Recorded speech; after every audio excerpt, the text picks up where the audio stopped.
everyone, Osage Orange here, and welcome to another episode of a Midwestern Minecraft Mining Livestream. We are here on episode number 16 of the series. Do appreciate everybody who has come out. I hope that your guys' time zone, whatever your guys' time zone is most wunderbar. Sorry for starting a little bit late. I know that today's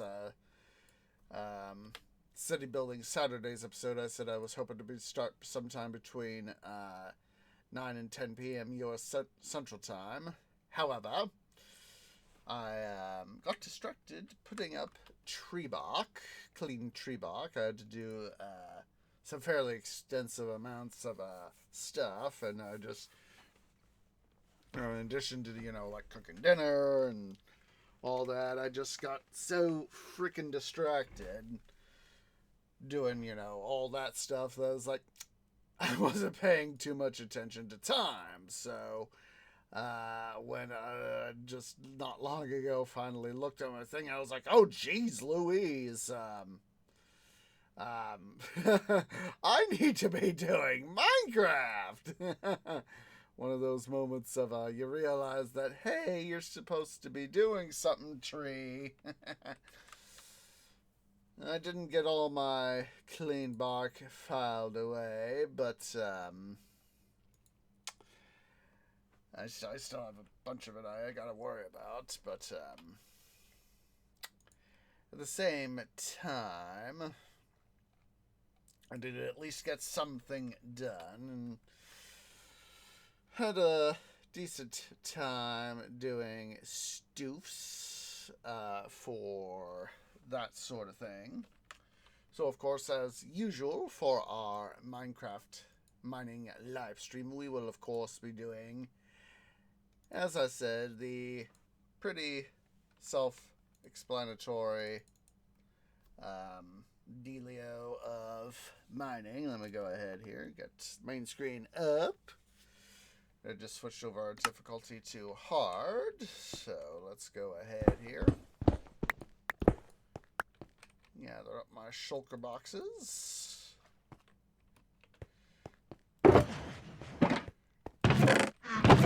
Checking some stuff here. Finally did get the, earlier this week, I finally got the sugarcane farm. Oop, hello. Let's see. Finally got the sugarcane farm done. Hooray! Iron! And I missed... Oh, how in the heck did I miss that? Oh, well, I found it. So yes, I finally got the sugarcane farm done. Hooray! So, that's a good thing. Finally be able to... really revert my wherewithal in terms of strength. Oops, hello. Just gotta love it when you didn't goof like that, tree. There's my iron right there. I mean, clay. Tree rain, my canopy said, iron. And then I was like, no, that isn't iron, that is copper.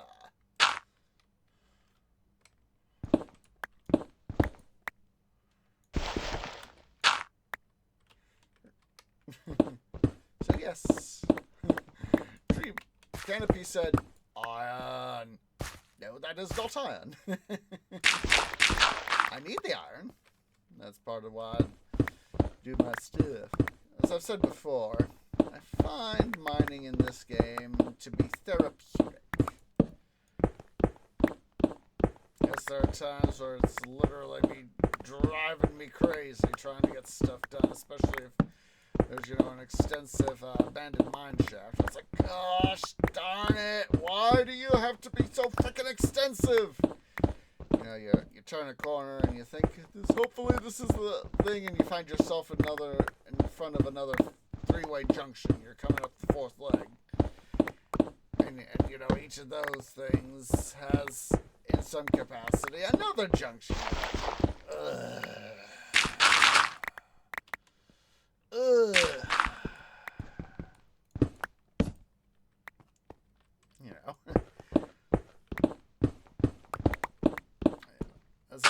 many times find mining in this game therapeutic, especially, you know, after work when I'm just, you know, I'm wanting to do something reasonably simple.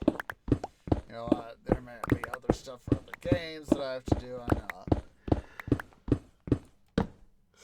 Excuse me.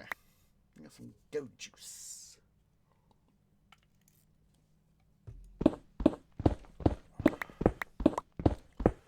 Yesterday, Saturday morning, kind of went to bed later than I anticipated, and this morning, oh, that's right, we got the bloody gravel. Let's get rid of the bloody gravel!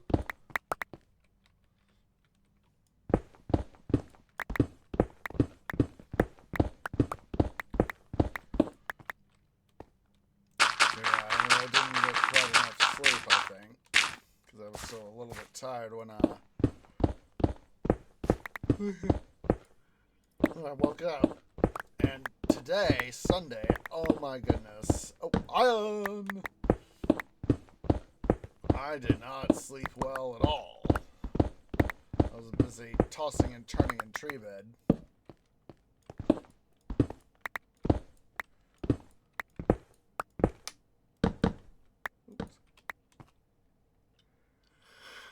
Oops. Excuse me. Said it's one of those days, and I gotta go out to run some errands tomorrow before we hopefully do our TQ Season 3 stream.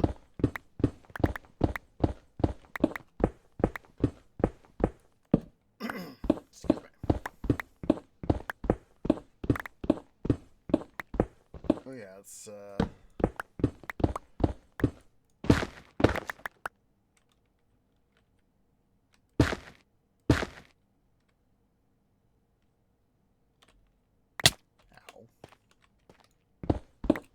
like, do I want to go after that torch? Yes.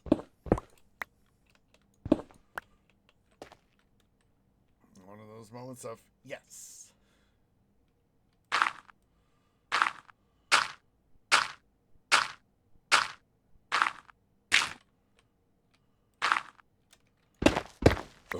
Whoa, excuse me. But it felt good.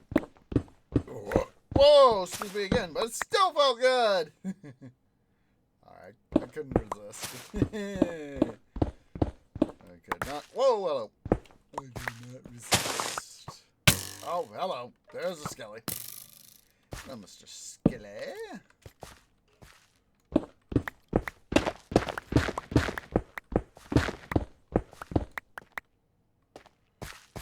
And Zambit. We have a Zambit. There's the Zambit. And we get some Skelly on Zambit action. Come on.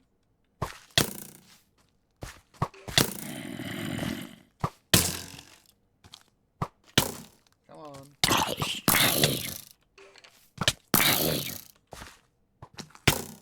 Come on, stupid Skelly. Oh, come on, you stupid Zambit. You're supposed to have aggroed on the Skelly. You jerky McJerkface.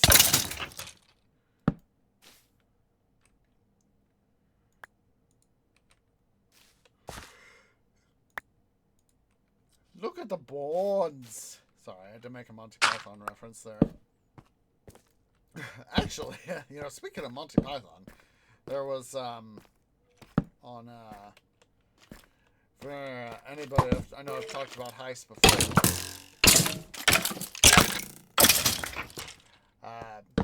Recently released another episode of episode of Mini Zambit! Fast bugger! Ow! Jerky big jerk face! But anyway, he recently released. Hello there. Hello there, Kenton. Thank you for the follow. I'm doing very well, thank you very much. Let's see. Don't have to go through too far there. Let's go ahead here and get this coal.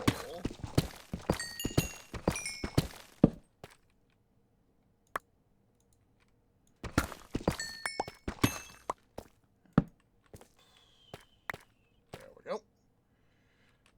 Got that smooth basalt right there. Let's get back up before we go too deep into this side quest right there. There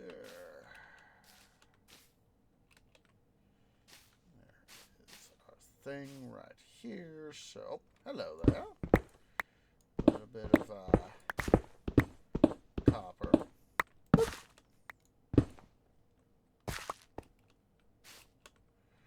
Alright, let's go ahead here. We'll deploy this basalt. I don't want the copper. There we go.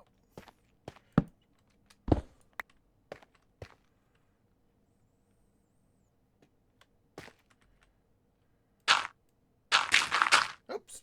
Yeah. Hate when I do that.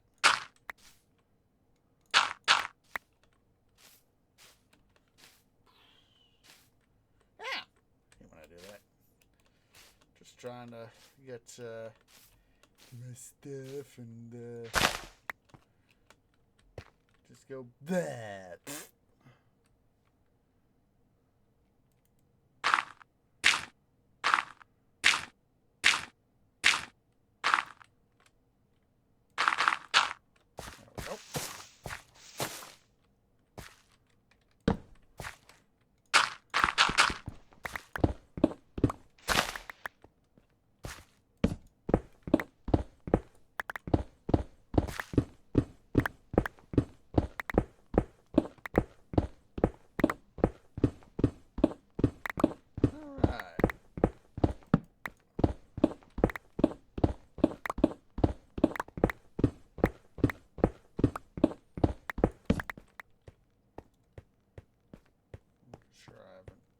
Anything. At least one of them torches back.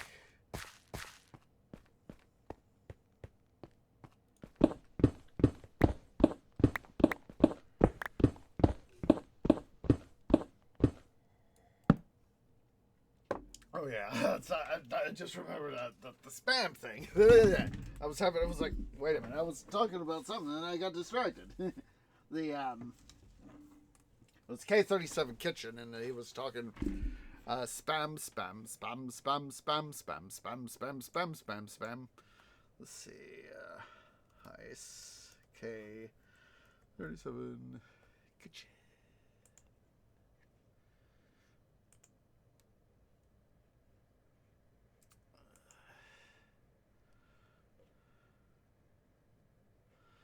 Okay, let's see. Hopefully he's got it on the playlist.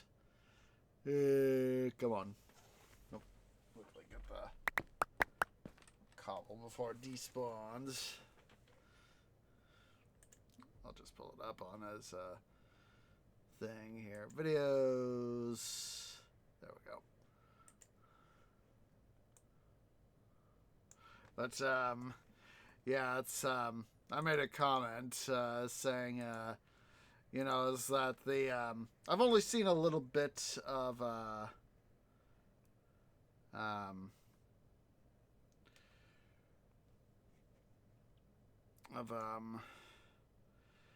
Monty Python's Flying Circus.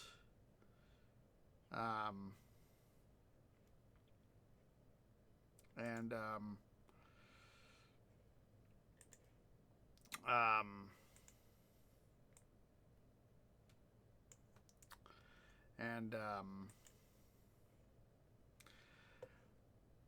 so anyway, the you know, the spam bit, I actually had to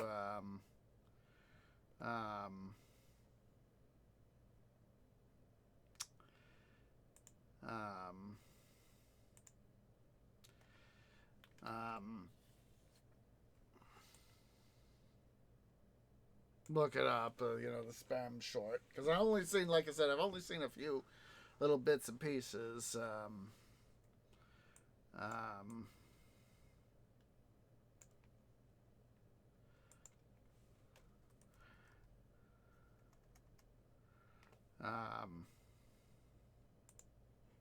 and all that. So it was a case of I wanted to make sure to get the thing is like and all that.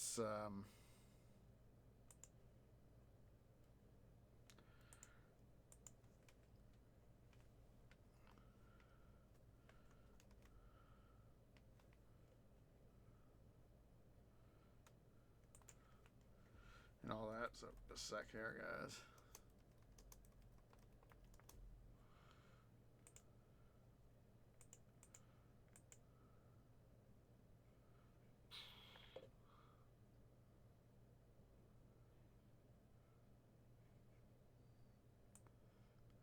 Just a sec here. I'm looking something up about Monty Python. So just a second here.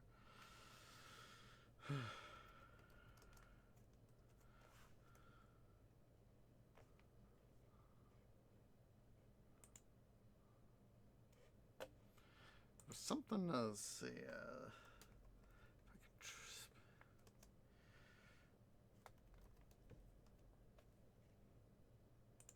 Something about there was God, where was it?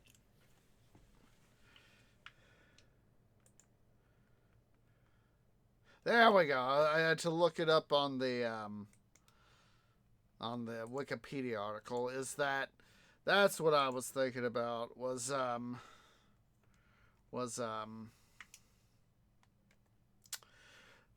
the Monty Python spam sketch, is that it inspired the term that we now know as, spam email, spam messaging, is because the reflection of spam the food being a thing is and all that they because of that it it inspired the use of the term spam to a spam message, spam email, spam text, it's like all that sort of jazz. So it's like that is where it came from. It's like I was trying, I was having this royal brain fart. It's like, gosh darn it, what's this thing I'm trying to remember?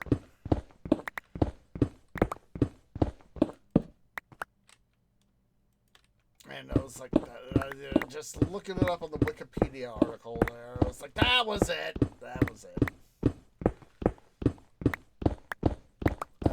But one of the things I saw, was commented on in that video by Heist was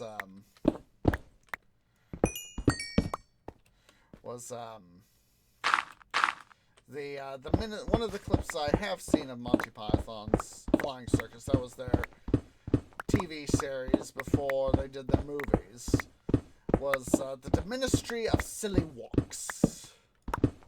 That's one of the few shorts I've seen that they did, and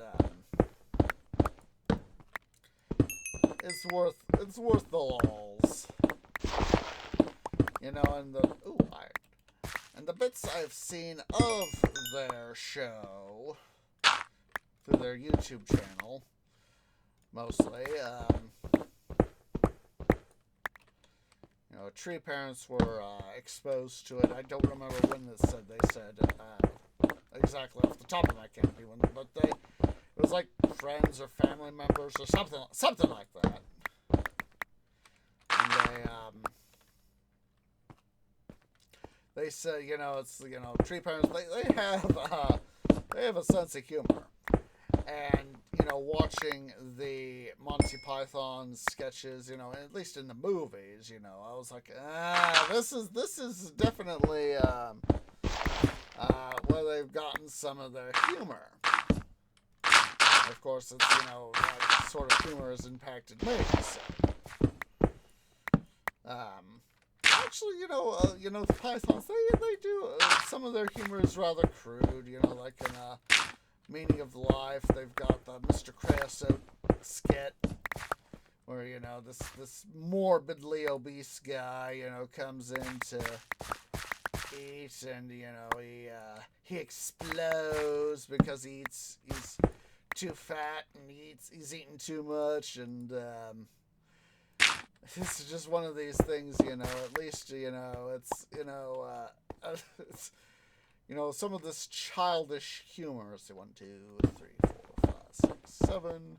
This childish humor that they in part have, and had for their content, and it's in a number of ways it's worth it.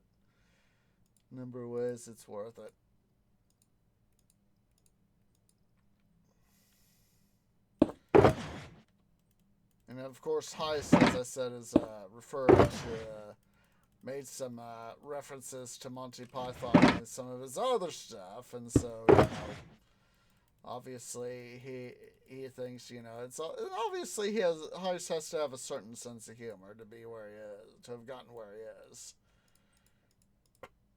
and all that. So.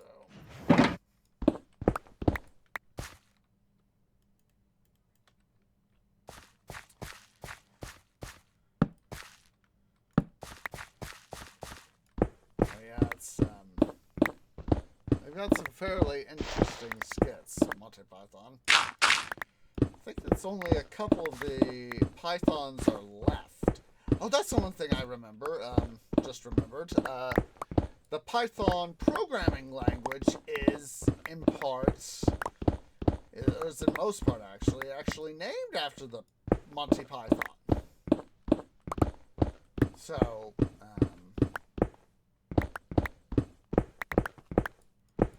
That's one of those little bits of trivia.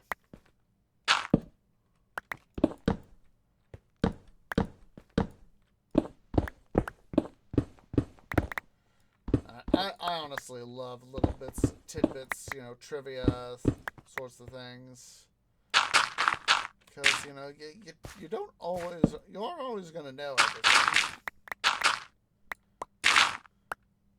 and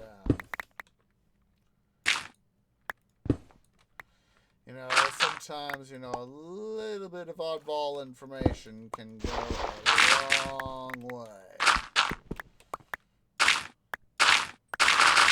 I need to pull them up again. I know I've got Meaning of Life, Life of Brian, and Holy Grail on my... Ooh, hello. Man, abandoned mine shaft.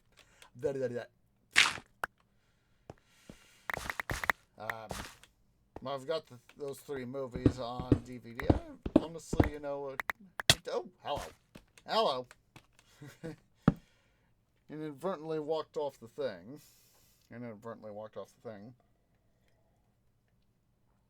And at some point, what? Don't do that, Trey. Don't be a dum-dum.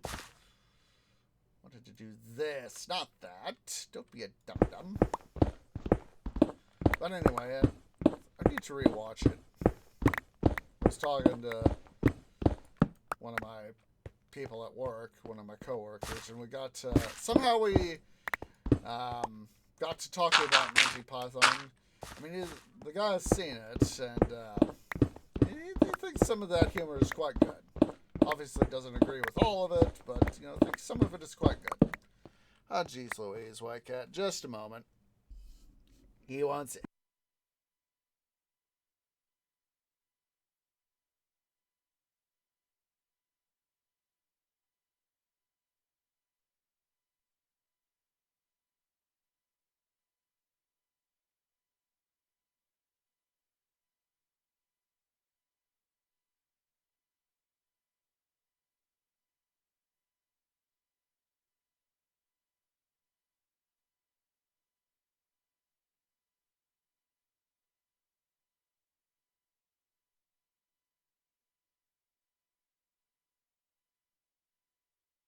Tell you guys, White Cat, you, sir, are such an attention eater. Yes, you are.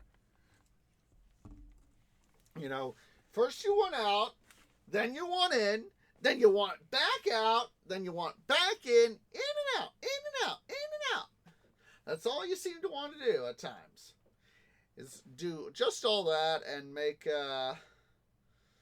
all the fun happen. So, hi. Hi there. Smell my twig? Yes? Oh, you're not interested, huh? Well, that's a very nice thing to be doing there, White Cat. To want to come in, you want attention, you want to be the center of the universe, and then you don't want to take a quick sniff of the twig. Geez, White Cat, you, sir, you're living up to your nickname of the Butt. The Kitty Butt. Yes, that is what you are. That is what you are. Indeed, you are. Alright. Well, since White Cat is, of course, being a butt, we'll just let him be a butt. What else is new? Let's go ahead and get back here into the fun of mining. As I said, it's Monty Python's got some pretty good skits, and hopefully I might be able to do some of that this week. Just pull them up and do some more mining, especially given the fact that I'm now finally done with the sugarcane farm. Got that all finally completed. Actually, I left the darn thing running when I was running errands earlier today. I booted up my computer. Excuse me. Excuse me again. Got my computer booted and got Minecraft. Excuse me. Again. Oh, hello there, color.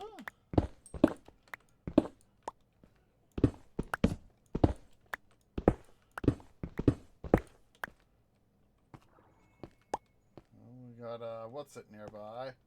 I just heard a glow squid. Let's go ahead here quickly and deposit some clay. Yeah, definitely what's it nearby?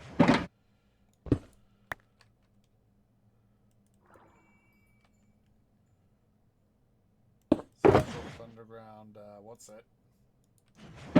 Keep the extra dirt on us so I can anti-derp.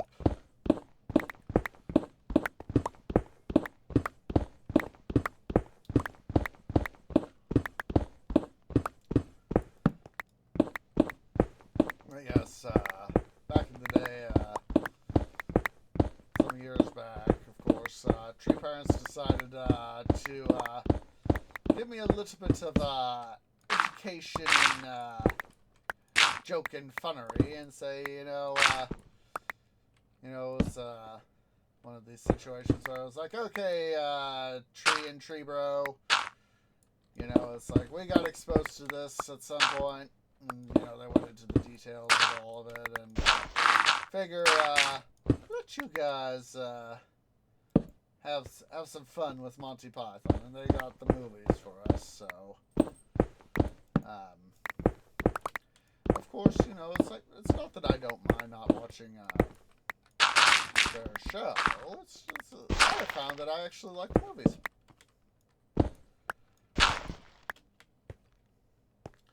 Of course, Monty Python being a comedy troupe, they did some fun stuff, chastising society, poking fun and all that. And it's just some of the stuff they did, it was like, oh my god.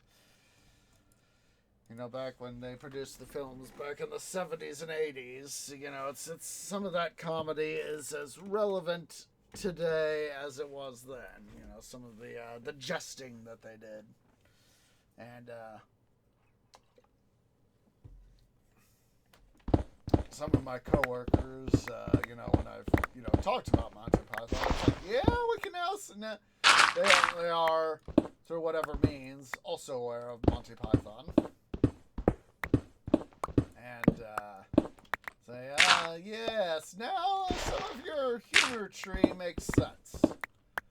Some of your humor now makes sense. But yeah, it's like, you want to know some of my humor? I got exposed to Monty Python by tree parents. And I'm like, yeah, that does make sense.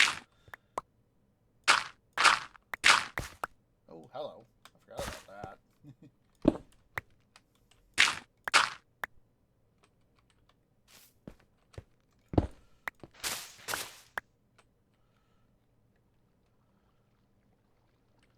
Trying to see what's down there. At least from this angle, try to see what's down there. Said, thanks to these lush colors, I'm gonna give a darn about that clay. Like, I will never want for clay. What's that? Is that redstone? It looks like redstone down there. I think that's redstone down there. Let's see, this should be a good spot.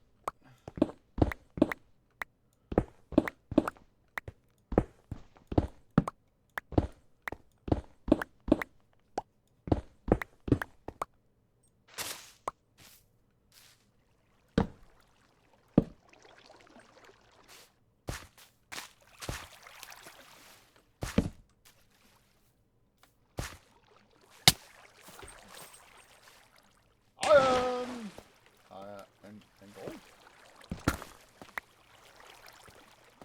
Oh, well, it's a creeper. Hello, Mr. Creeper. You didn't go boom and take me with you. Hello, Zach.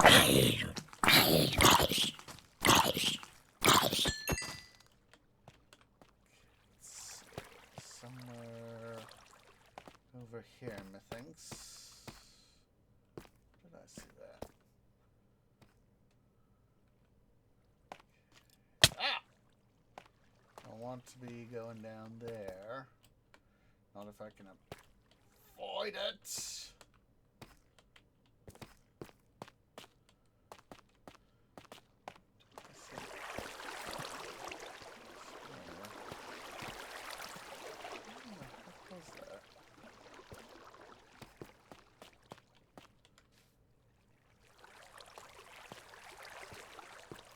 Over here. Alright, I have to go re-get my bearings in order to see where I need to be coming from. Of course, I've completely lost my way getting down here.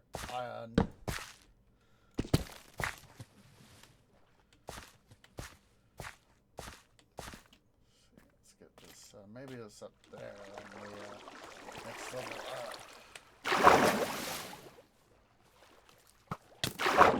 Stupid Skelly. Got no need for you, dude. Lapis.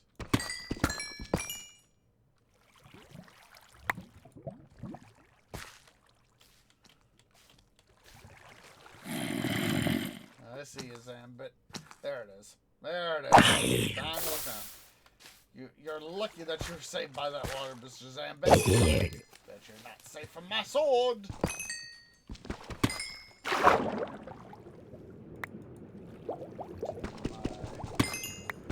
Fortune pick here.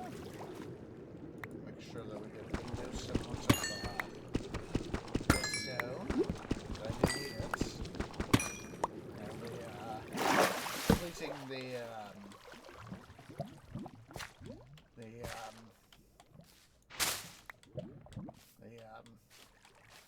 farm was the sugarcane farm was very redstone intensive with the bud switch system. Even if you think about a block of redstone, that's 9 redstone. So at least in theory, we have enough here for 5 blocks of redstone, What you want there, White Cat? You want out again? Jeez Louise, guys. White Cat is being an attention meter, as always. Just a moment.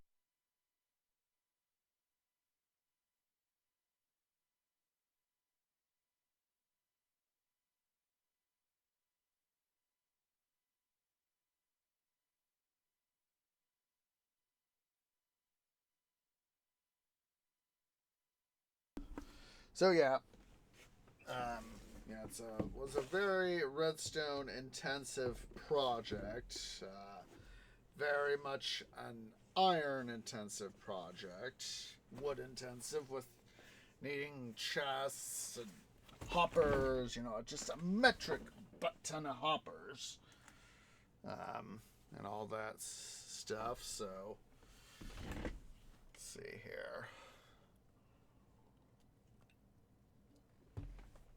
Something to drink. Let's see, and then we're right here.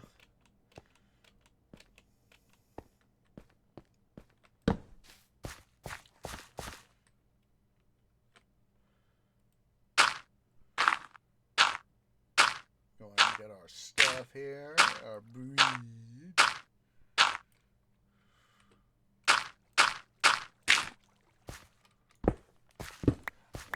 That's right. Duh. I was thinking, why is this dirt here? That's the reason. And duh, I'm blocking off a dealio. Let's see here. Don't want that deep slate, so we'll just toss that stuff into the abyss. And then, since we have the... Didn't want that.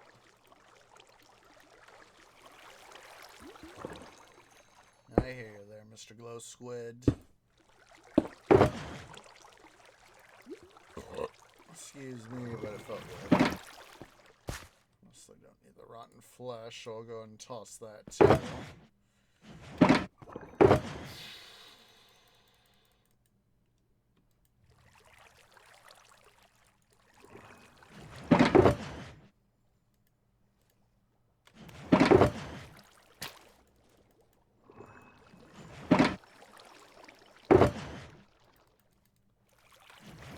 Did have a number of stacks of that's all there. Mr. Oxall, let's get some fish. Some glow squid over here. Oh, no, you're not gonna suck. Oh, iron! Iron.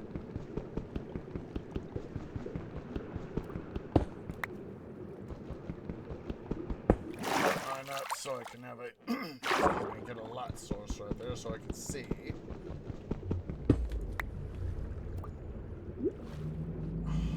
Jeez Louise, white cat. Must be some mewing again.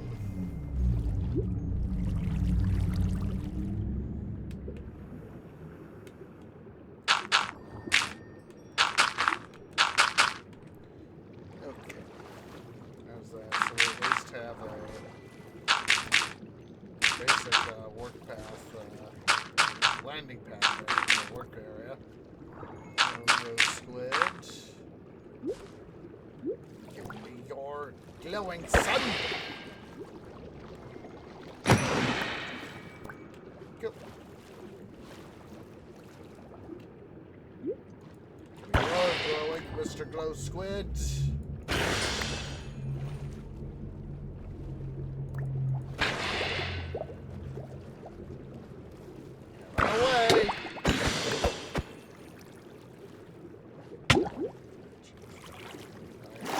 When this happens.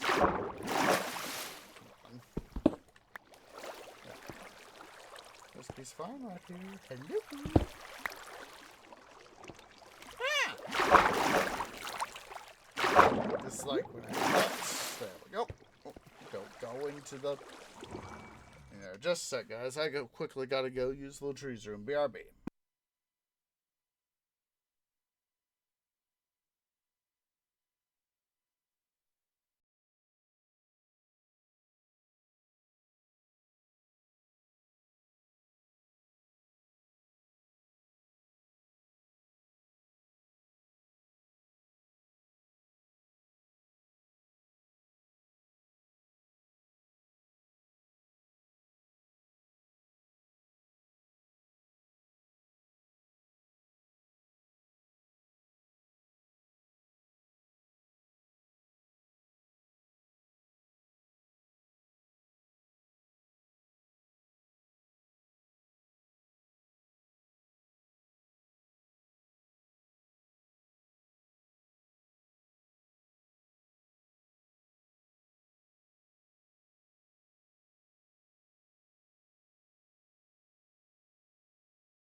Okay, guys, sorry about that.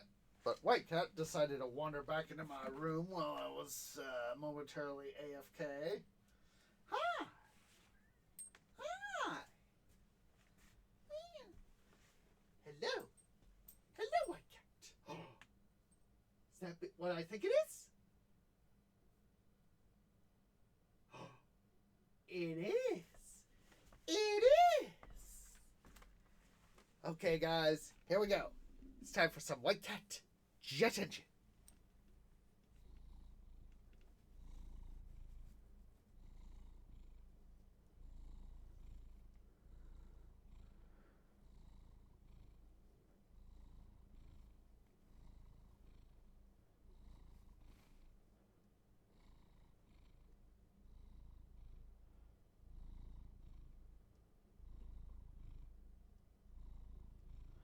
Now, it's not quite the loudest White Cat Jet Engine, but it's still White Cat Jet Engine. But, oh my god, my mind is stuck on Monty Python and the Holy Grail. That was the first of the Monty Python films that Tree Parents decided that Tree Bro and I should see. And let's see, the Knights of the Round Table.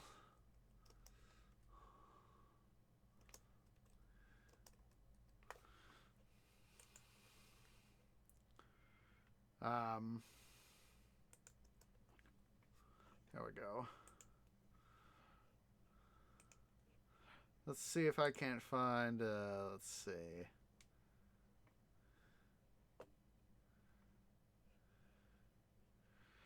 I think they have got a YouTube channel, I think. Let's see here. I'm trying to remember here. I recall that they have a YouTube channel. Let's see.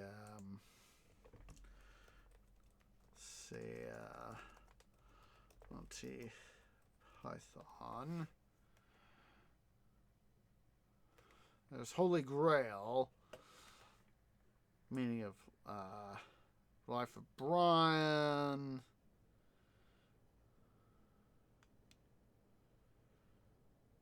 Insulting Frenchman.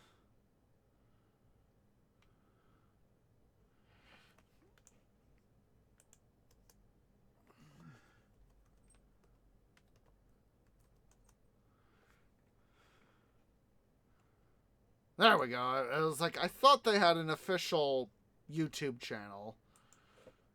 I wasn't sure if I was remembering that right. It was one of those things that, you know, it sticks out in my canopy. Let's see here.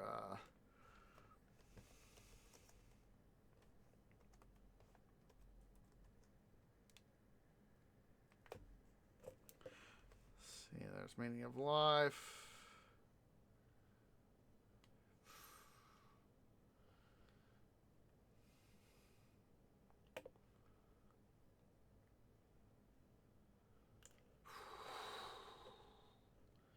Alright, well, I'm not going to try to spend too much time trying to track down this one song, but it's at least on the version of the Monty Python's Meaning of Life DVD that I have.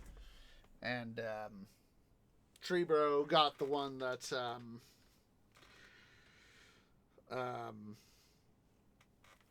Tree Parents originally bought for us, you know, for us to see many, many moons ago. And I eventually went, you know, this was before we parted ways, Tree Bro and I, when we left Tree Parents' house and all that. I went and got my own version. That way we wouldn't be bickering over who had the DVD. Or sometimes we would bicker about the stuff. So about stuff, and who owns a particular insert thing. And so I was like, Tree Bro was getting ready to leave, and as was I. We were getting ready to move on. This was after high school and all that. And it's like, take it, bro, take it. I can undoubtedly go get my own copy, and I was working one of my early jobs after high school and that sort of thing. And I was like, lo and behold, there was a copy. I was Was it Walmart or Target? I think it was Walmart. That I found. I was like, ooh, that looks just like the one we got at home, and I was able to ask the guys. I was like, may I take a quick peek? I just want to make sure it looks like the one we got at home. But my brother's going to be able to take it when he moves out, and so I was able to get a look at it. I was able to physically look. I was like, yes, this is it. I want to buy it. And he said, it was like, okay. Thank God I'm not going to get in trouble, was the guy said. So, yeah, we didn't end up causing him too much trouble. So that was a good thing. Oh yeah, it's that same DVD is lurking somewhere in my over here in my DVD collection. As is the other two Monty Python films, Life and Life of Brian.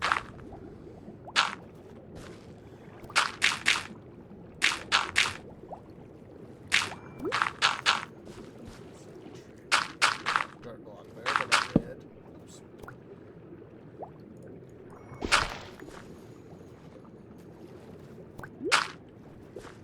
So yeah, it's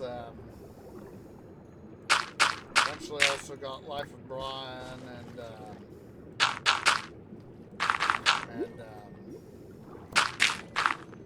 it was I first got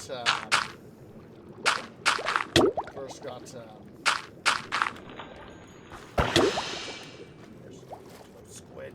Come here, son.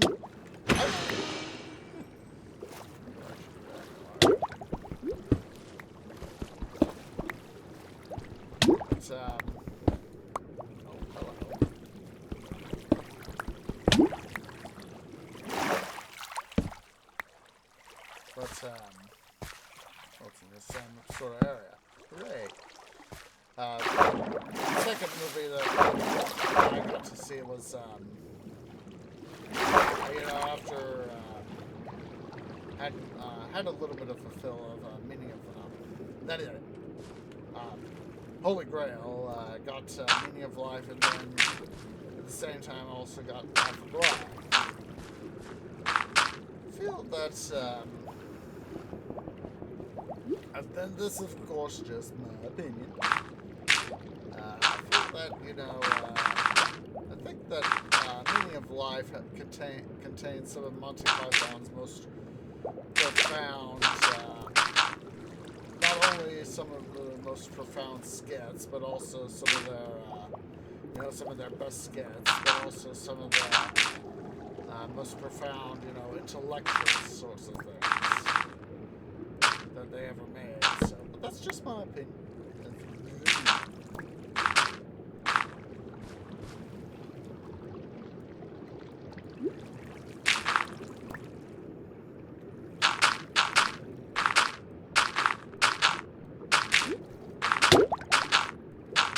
But there is also some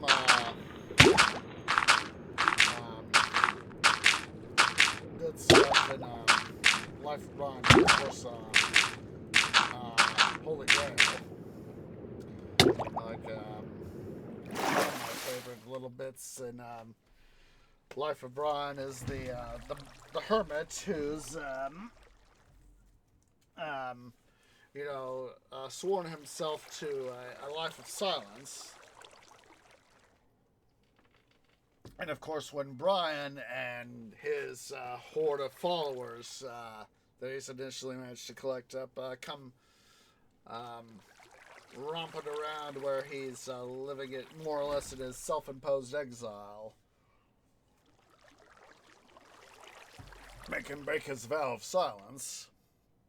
And he's like, "You idiot! You made me break my silence!" And, oh!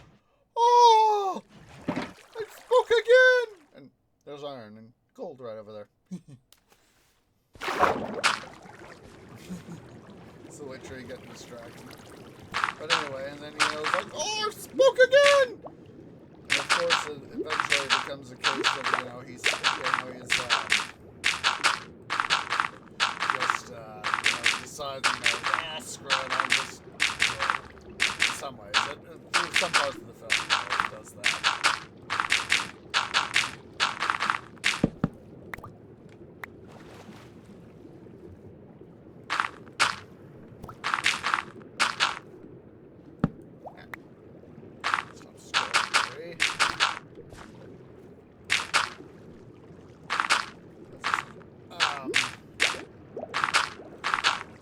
One of the more interesting skits of Grail is the prince, the king of Swamp Castle, and his son, the prince of Swamp Castle, and one of the things of that particular skit, it's Lancelot's short. You know, when King Arthur said, "Okay, guys, we're gonna disperse. We're gonna individually. Let's see if we can go find the Grail." And Prince Herbert, that was one of the character's name. I was like, what was the guy's name? And it was like Herbert, Prince Herbert. And so, his father says, "You're marrying Princess Vicky, so you better get used to the idea." You know, Princess Vicky is depicted as, at least in the film, you know, she's depicted more or less as a less than desirable, you know, it's like the stereotype of a less than desirable lady. But, you know, it's a case of, you know, beauty is in the eye of the beholder. You know, there will always be, you know, people, you know, that would prefer to, you know, go after the very hot ladies, but at the same time, you know, don't judge a book by its cover, the old saying says.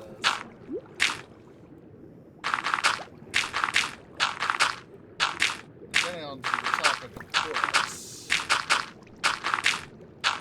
that's why whenever,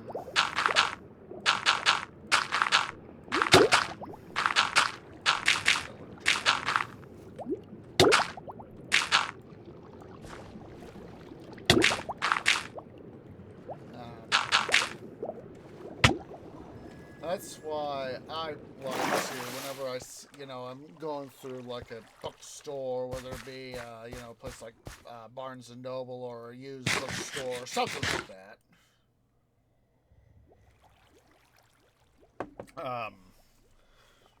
I try to thumb through.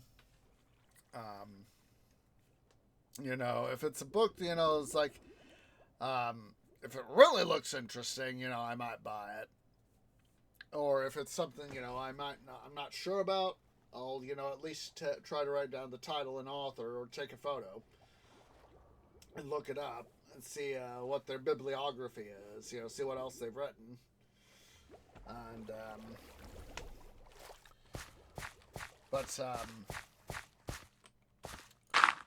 it was one of the cases wherein I found, this was back when I was still in school, was when I found the Temeraire series by Naomi Novik.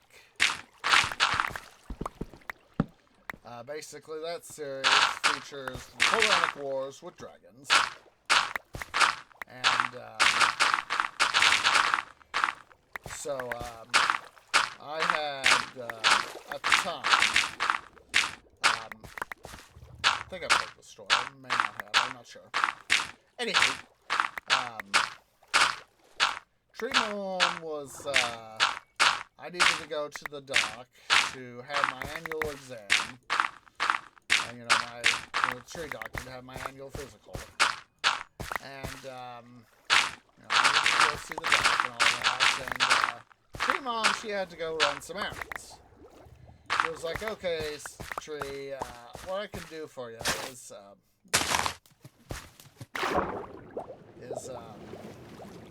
because I have to also run some errands.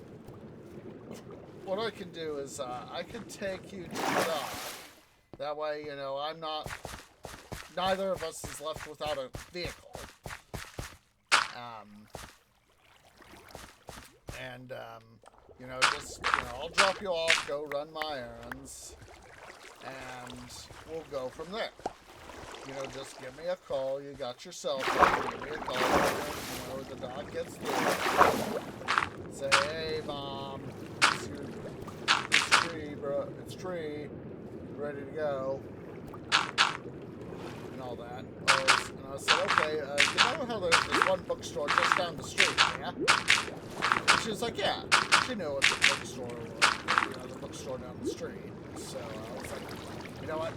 I'll call you, it was like a 5-minute walk away, sort of thing. So I told her, I'll just give you a call, say, hey, pick me up at the bookstore. And she said, that works for me. That way, it was like, for me, it was, just a few blocks away. A simple little walk that I could do, to this bookstore. And, so I went ahead and, had my little exam and all that. And, give me a second. White cat wants out. Just a sec. White cat wants out.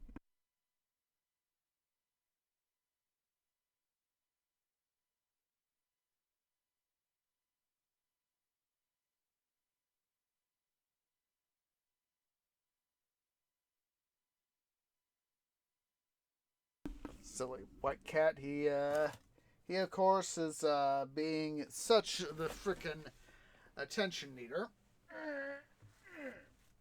So anyway, I had Tree Doctor give me my exam. He said, okay, good news, Tree. You're in good health. I'll make sure to. Here's your paperwork here for the Tree Scout camp that you're going to be working at over the summer. Give you this. I said, thank you, Tree Doc. He said, no problem. And, hello. And so, as soon as I got, the appointment for the following year made, walked out of the, doctor's office, the medical office, and, called up Tree Mom and said, hey Tree Mom, it's Tree, appointment's over and all that. And she said, well, I'm still running on the second to last thing I need to do. The last thing won't take me too long. If you'll just give me a few minutes, I'll meet you there at the bookstore. I said, sounds like a plan.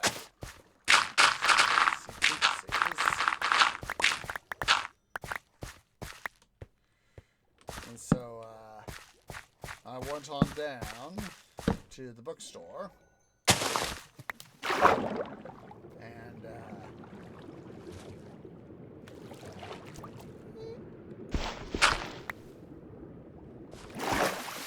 so, I went ahead and, as typical, I typically, of course, read, fantasy and sci-fi.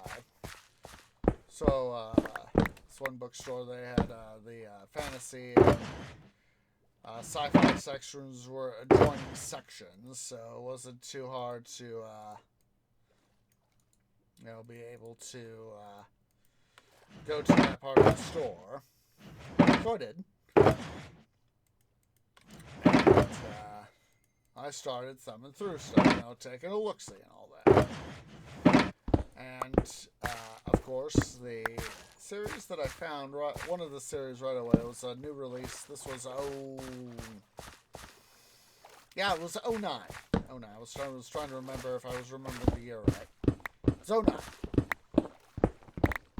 So, I was just looking through, and they had this bookstore. They had made sure they would buy people's books. You could sell your books. You wanted to give a loved book a new home, sort of thing. So, but they also carried new books. And of course, they had a part of their stuff with those new books and all that. So I'm moseying through the sci-fi fantasy section. like I said, it was a combined section. And I saw the first book in the Temeraire series by Naomi Novik. I think that was 07, I think that was released, if I'm remembering that right. I know that in the UK, at least, it was known as His Majesty's Dragon. No, in the UK it was Temeraire. Here in the States it was His Majesty's Dragon, referring to Napoleon. Let me see here. There.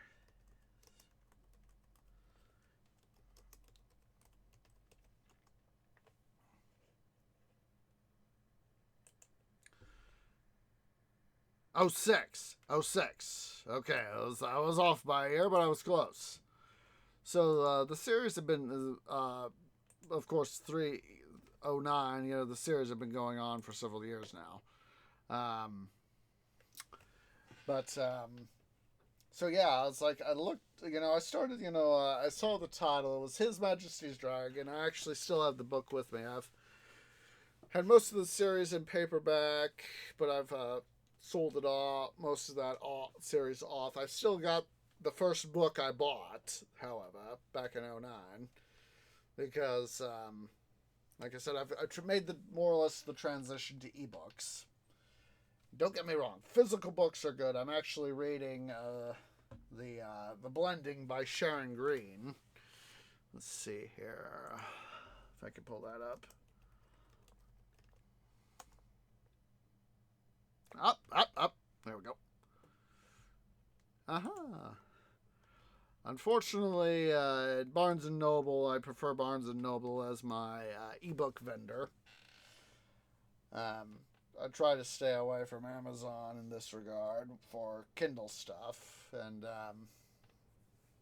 because Sharon Green's Blending series has not been released in ebook format with Barnes & Noble, I am stuck reading the Blending series, which Trinidad has nicely let me have. I'm stuck reading paperback, and I don't mind. Like I said, having that physical book, it's a little less when you're, if you're, when I'm working out at the gym, if I'm doing something more cardio based, it's a little harder to read a physical paperback when you're on a treadmill or something like that to read a book, or some sort of bike, than it is, say, doing something weight training. Anyway, we've digressed. But I picked up the first book, His Majesty's Dragon, and they had this little, this little corner of the bookstore where you could go sit down and physically read. And so when I saw it on the shelf, I just pulled it out and I was like, I saw His Majesty's Dragon. I was like, well, of course, my curiosity was piqued because I was like, well, which His Majesty? There have been multiple people who have been called His Majesty. And so as I read the description, I was like, Napoleonic Wars with dragons? Ooh! A little bit of an alternate history and fantasy. Let's check this out. So I went to the corner of the bookstore, the little sort of reading corner, where, you could, sit down and say, is this book worth it? And so I started, reading it, and it's like, and it piqued my interest. So, I actually managed to get so engrossed in the book that when my phone rang, I actually would perform the function of a jump scare. I was like, holy smokes! Sort of thing, and it was Tree Mom, and she said, hey son, I'm outside the bookstore. Bookstore, you ready to go? I was like, just a moment, I found a new book, let me pay for it. And she said, okay, I'll wait. And so I went and paid for it, and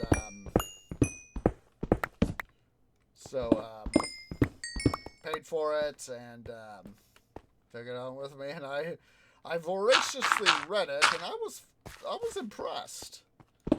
It's a very interesting read. Like I said, I tried to read on break at work, and especially I typically will try to read something do some reading at lunch, and then when I go to the gym after work, that's when I usually will definitely be reading. Because, if you're doing, like cardio stuff, especially when you got an ebook, with my tablet, I got my own Barnes & Noble Nook, it's just easier, especially if, hello. It's easy if,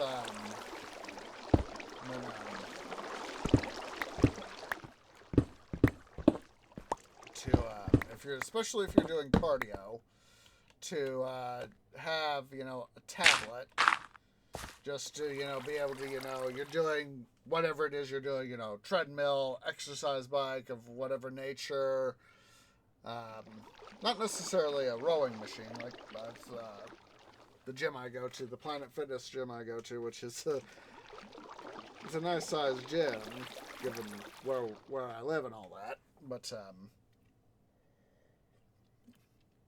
a little harder they've got a couple rowing machines. It's like I wouldn't be able to obviously read while doing that, so I obviously don't use the rowing machine.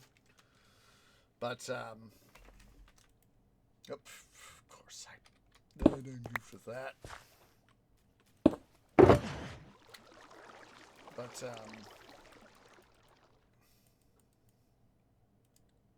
here. These jokers out of the way.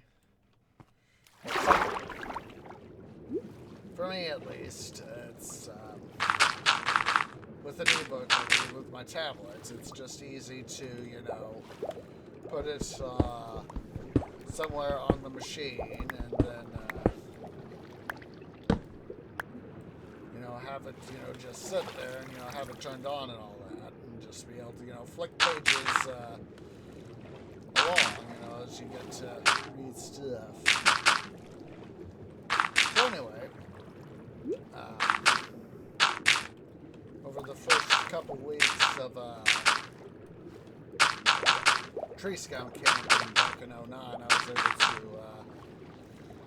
to read this series. I think there is.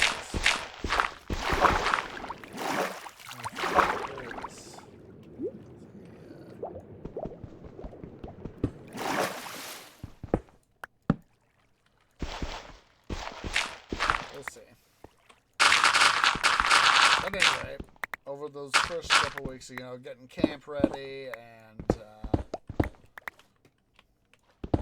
and all that jazz, I was able to voraciously read and reread Fish Timor book, and I was impressed. Of course, I was a lot younger then. But I still read it because it was worth the read. So it was like a weekend where we could go home if we chose to, because of the way the scheduling worked out for the camp. And I was like, I'll take the opportunity, I'll go home. Given the opportunity, it was not necessary for us to go home. It was one of these, you're given the opportunity to go home sorts of thing. Diamond! Or emerald, I should say.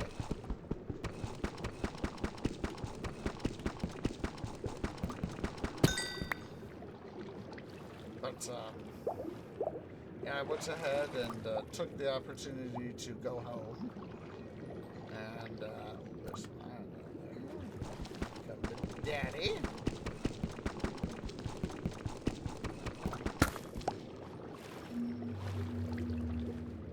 So, I went back to the bookstore and, It was another case of one of these days where, Tree Mom... No, wait, it was Tree Dad. Tree Dad had to run some errands. We had to do some shopping. One of the things we had to do is Tree Mom had a grocery list.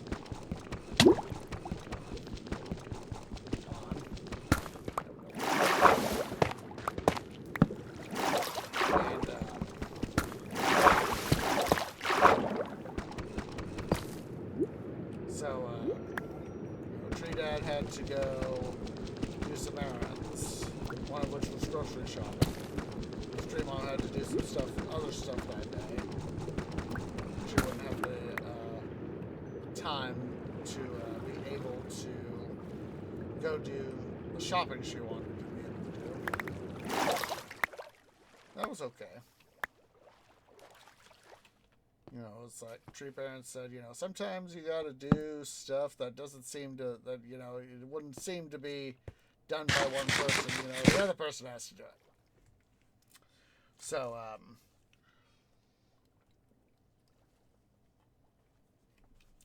Tree Dad is, hey, could we go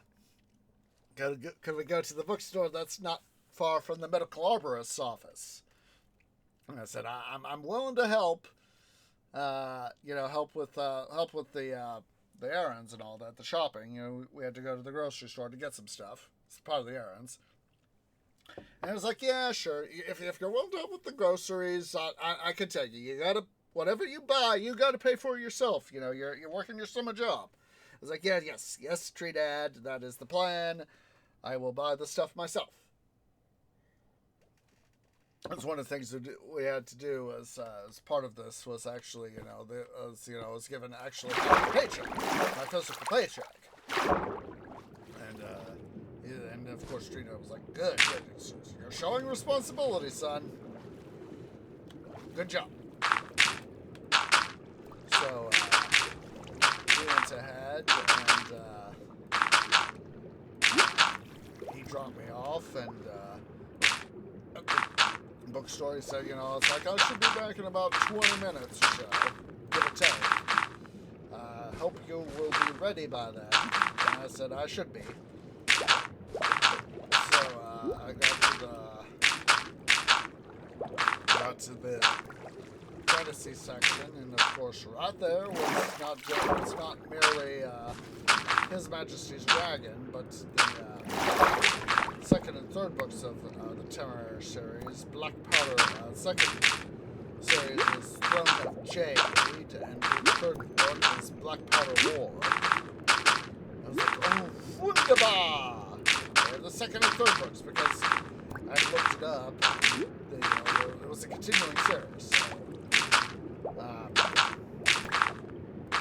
I decided to go ahead and they also had Empire of Ivory, the fourth book in the series. So I was like, yeah, let's get the second and third books. That should be enough to help keep me busy while I'm doing stuff at Tree Scout Camp. So I went ahead and bought those two books, and I asked the proprietor, I was like, hey, my dad's, I'm running errands with my dad. Do you mind if I just sit in the corner, in the reading corner over here, and do some reading while I wait for him to come pick me up? Oh, yeah, sure, no problem. You bought the books, I'm not gonna gripe. Go ahead, go and read your books. And I was like, thank you. So after that, I tapped, what's in, started reading and all that, and this Empire of Throne of Jade, and then not long after, Tree Dad said, okay, son, I'll be heading your way in a few minutes. Have you got the books you wanted to get? I was like, yep, I'll be waiting for you out front. So I went ahead and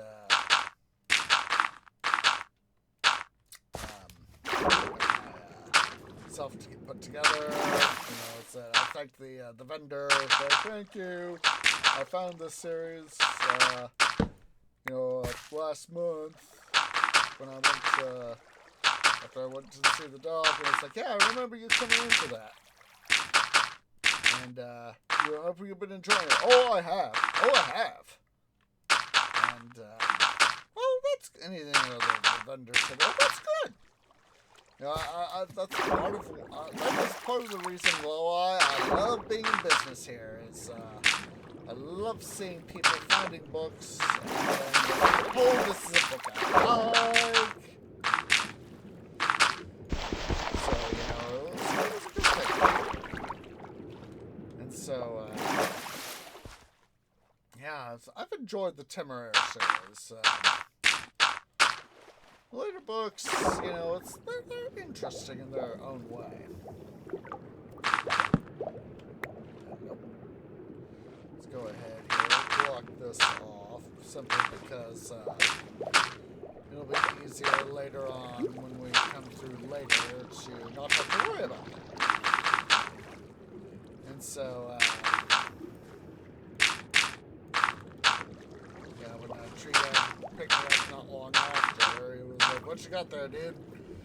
And he was like, "Oh, you remember that one book that I got when I went to the medical arborist for my annual exam, and then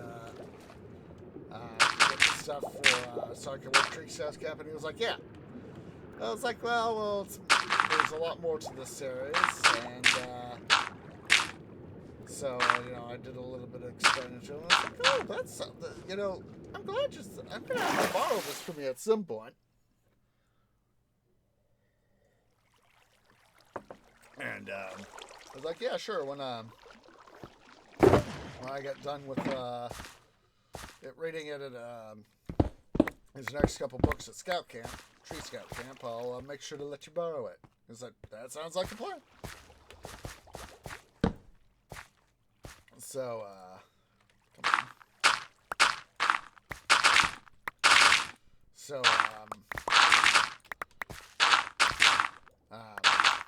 after the summer camp ended and all that jazz, I thoroughly read the second and third books. At first, I thought I saw cold.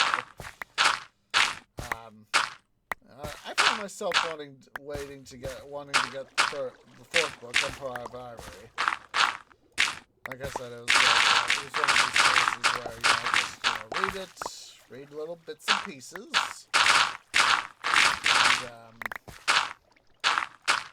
I said I still have that first book. I was able to sell the used books back to the vendor I bought the books from, and like I said, he knows that having used books is part of his bread and butter and all that. I think he's still in business. I think I'd have to go check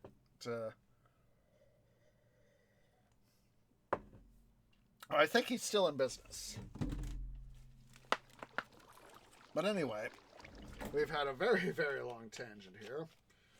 It finally allows me to get to the next point I want to make, which is,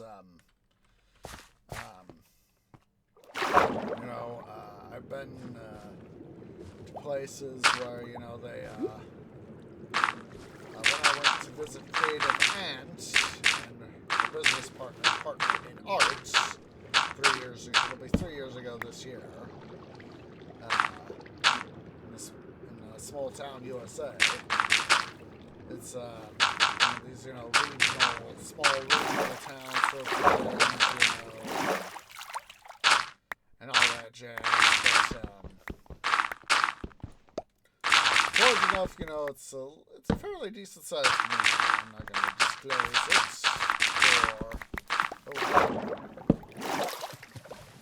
again, I'm not going to disclose it out of the sake of respect for my aunt and her business partner. But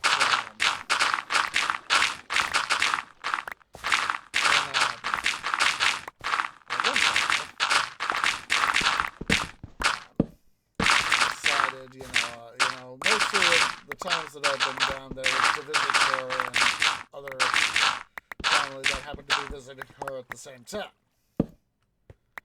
And so, for me at least, I wanted to have the chance to explore her town where she and where creative aunt and partner in art live. And so, excuse me. I just said, hey, they knew I was coming, and they knew I was gonna come visit them at their store and all that. And I said, it's like it won't be, we'll have some time, Tree, but it's like we won't always have that time to be able to be with you and all that. I was like, that's okay, creative aunt. I want to be able to go explore around town. And I was like, oh, it's like that is. Hello. What the heck was that?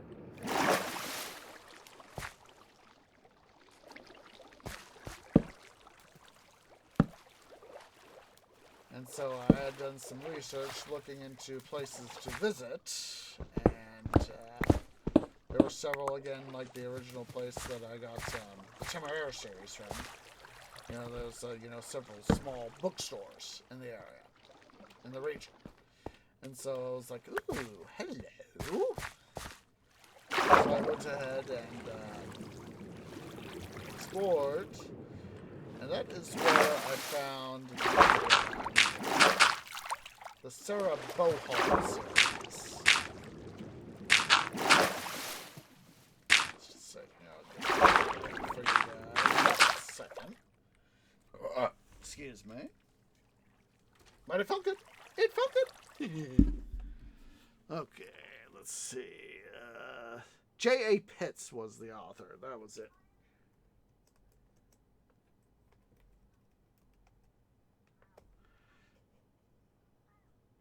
Just a sec. White cat wants out. Just a moment.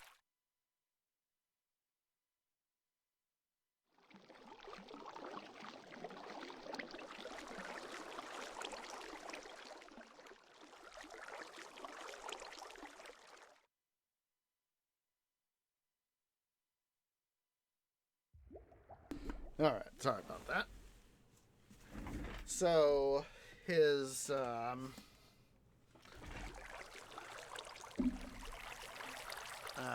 J.A. Pitts Sarah Bohol series. Here is his website. He has unfortunately passed away due to, it was a very, I don't remember the exact, it was 2019 that he passed away, so 6 years ago. This is from the Locus Online page. I'll get you that link here. Get you guys that link. Yeah, come on. Come on.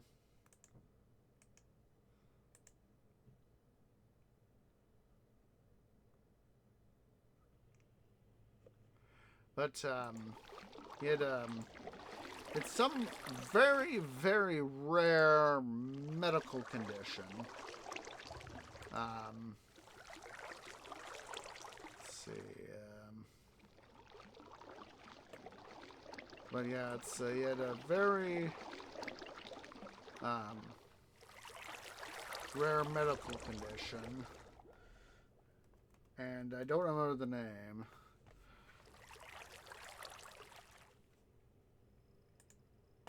But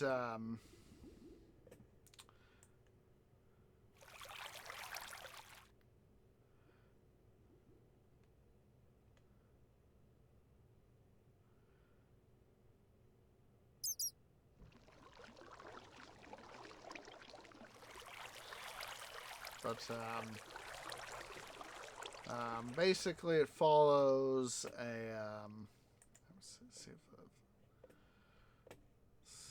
here. It's got the Macmillan page here. Just a second.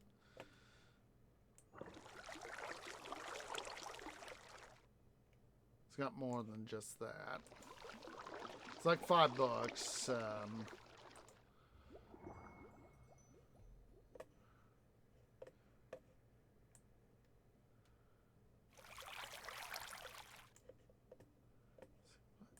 the Macmillan page again. But yeah, I was at one of these, again, one of these small booksellers, you know, new and used books. There's the Macmillan page right there that I just posted. Basically, it combines urban fantasy with Norse mythology. And so anyway, it was like sometime early last year, 2024, that I finally delved into the Sarah Bohol series. Because back in 2022, when I visited Creative Ant and all that, and went to this one bookstore, you know, like I said, I went and visited her and Creative Ant and Partner in Arts. Visited their store, where they've done their creative stuff and all that. And, you know, they showed me around and said, you know, here's what we do, some of this stuff here. It was like, and there was, some of the stuff was like, for me, was like, meh, sort of things, but other things was like, ooh, sort of thing. You know, the more creative side of me was, ooh. And, so anyway, after that, you know, they knew. I said to them, you know, it's like I'm just gonna go explore parts of town and some of the surrounding area. Because of course I like doing that sort of thing. You know, it's being adventurous. And so, as I said, at this one particular bookstore, it was, you know, I found the series and all that, and I was like, let's see what I can, you know, find out. And, so yeah, I found this series, and it was one of those, you know, it was, you know, Sarah Bohol, she's on the front cover of Black Blade Blues. She's depicted as a very sexy lady. And so I was like, you know, like, she doesn't mind looking at sexy ladies. And so, you know, I saw the cover, you know, saw the on the spine of the book was like Black Blade Blues. I was like, you know, my interest was a little vexed. It's like a book called Black Blade Blues. And so I got a look-see at it. And, you know, I read the back blurb. And I was like, well, I'm into Norse mythology. I love Norse mythology. And so, I went ahead and it's like, normally I would try to, you know, research an author a little bit more, as, you know, a little bit more pragmatic these days in that regard. It's cool there. Good coal. I see you, coal. Let's see here. Let's, break out a block of tuft so that I have a safety block, so I don't go burrowing through the gang and go right into the water. It's just the one block.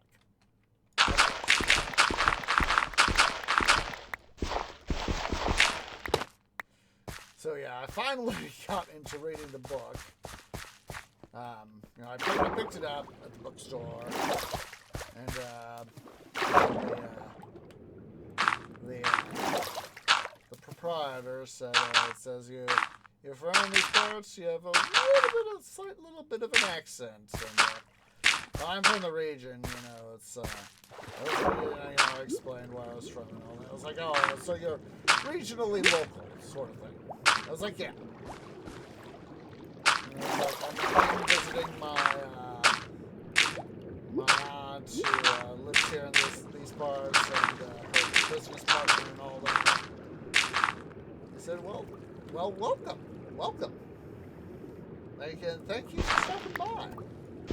I said, well, because I told my aunt, it's like mostly when I get to come visit her, it's her partner, it's her business partner. It's usually family business, and I haven't been much into town. So I thought, let's go ahead and explore town a little bit. I'm just going on vacation from work, and just want to explore town. I got to see her business and all that. So we chewed the fat for a little bit, and so I got to the point and said, yeah, I'd like to buy this book, please. So, well, it's a good thing you came by and said hi. So it's like, generally I try to, these days, I try to look up a book or book series to see if they're not doing good, or it's like, is this good, or is this a no-show? No good. Oops. Don't do that, tree. Don't be a dum-dum. There we go. So I finally got into reading last year, whenever it was. Finally got to reading the Sarah Bohal series, and I liked it. Not necessarily something I would normally read, but I still liked it.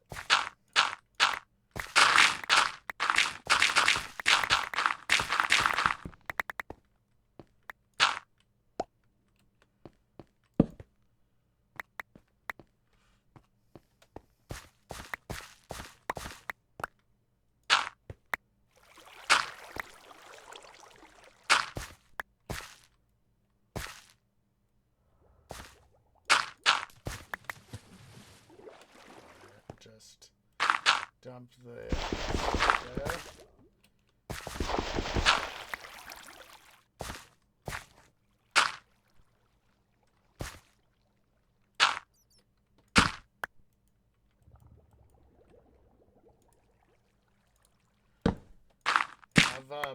Me personally, I've never really been, I probably still am not really into the urban fantasy genre, but in this case, because of course I have a certain interest in Norse mythology, I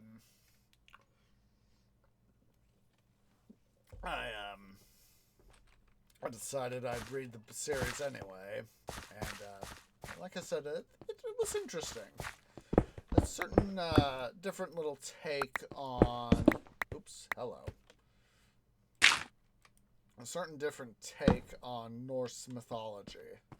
Like I said, unfortunately, the author J.A. Pitts has, like I said, unfortunately passed on due to I don't remember exactly what it was, but it was a rare medical condition. And,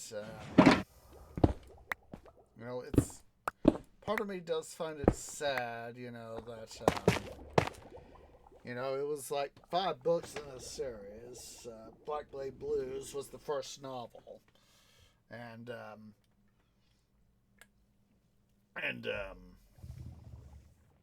part of me does find it rather sad that he essentially passed away before his time, or logically passed away before his time. Let's go ahead and get my inventory here organized.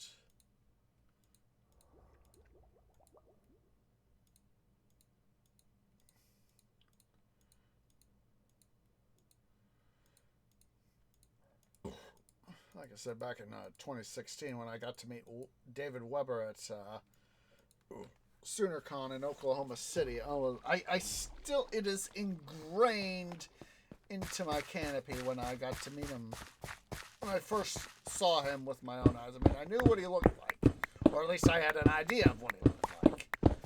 But yeah, we'd Tree Dad had forgotten the books he wanted to have signed, so he scampered back from our first panel back to our hotel and back to our hotel room, and it was a Con 101 sort of thing where come on. Con 101, how to live how to proceed in the con life, sort of thing, And let's see, let me quickly whoop out the supply box there again. But yeah, it's like I remember yanking out my phone, after the panel had ended. Actually had I forget the guy's name. I'd have to dig out my thing. But I actually got to I had the con's master of ceremonies was one of the panel leaders, and I was like, would you mind signing my my book, my panel, my con book, the guide, as it were, and it was like, sure. The thing I remember about him is he had a lot of spunk. And so it was after that let's see here, just a second. Somebody sending me a text message.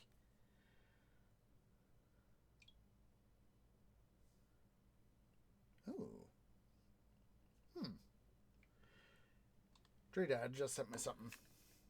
I'll have to take a look-see at it later. Anyway. Oh, iron. Gimme.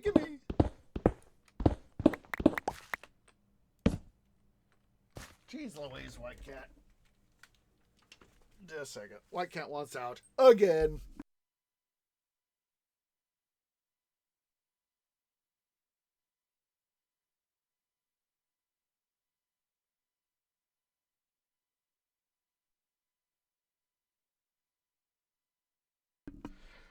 So anyway, I got my pamphlet book, my con book guides thingy signed by the Master of Ceremonies.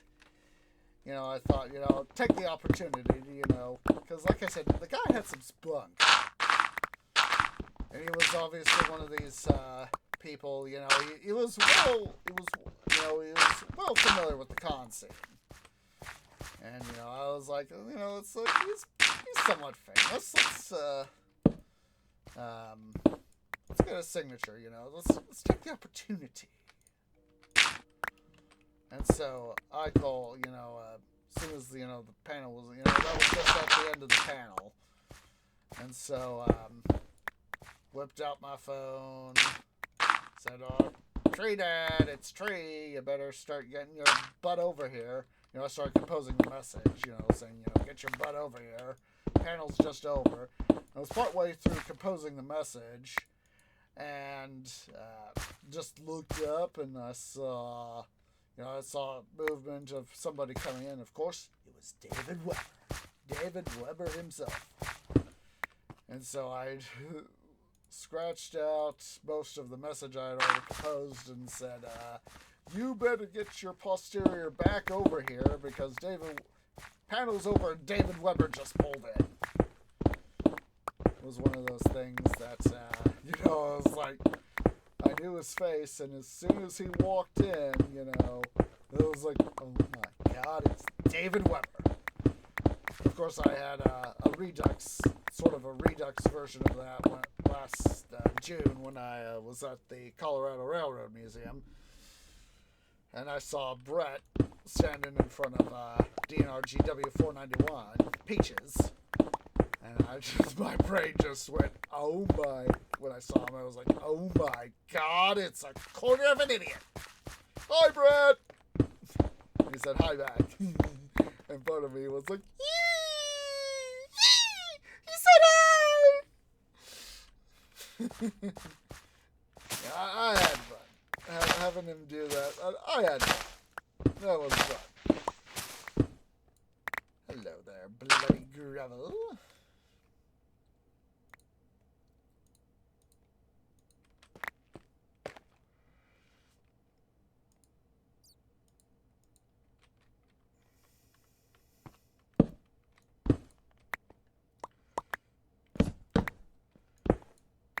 Unfortunately, like I said, I didn't get to meet Highs, but at least I got to meet Brett, Goose, one of the guests on the 3/4 show, and Brett, Goose, and Dusty's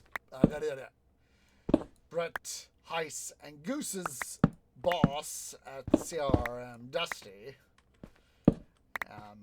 On that same day, you know, it was, like I said, it was when I saw Dusty, I was like, "Hey, Dusty, I'm one of Heiss's fans," and he had this look on his face of, "Yep, here's another one."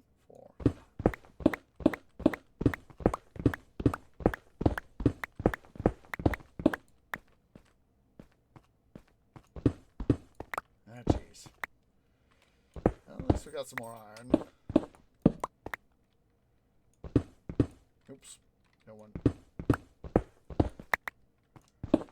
Yeah, Dusty had this look on his face of, "Yep, here's another one." And as I've explained before, it's mentally I was going, mentally I was starting to get things back, I felt weirded out by the way he looked at me, But it was one of those moments of, now that I'm looking back on it, 6, thank God. Now looking back at it, I laugh about it. Like I said, mentally at the time I was like,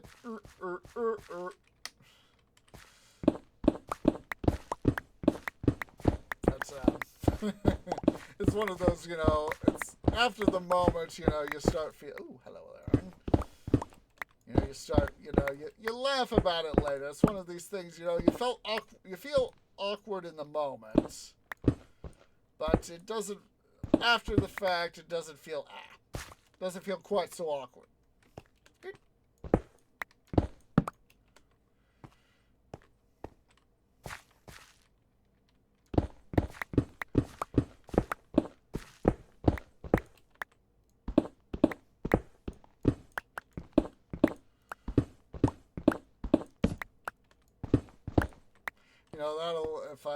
Hopefully I'll be able to get to see, Heiss, Mark, and the rest of the guys when I hopefully am able to work things out to go to Colorado and in May, because I want to go to Colorado Crossings, and I'm figuring, mathematically speaking, it is pretty much, at least in my point of view, it's pretty much guaranteed that Heiss will be there.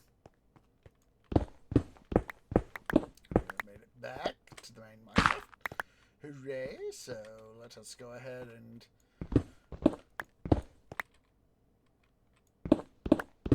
at least mathematically it should be apparent that Heiss is more than likely going to be there. And let's see here. Go ahead and dump off some stuff.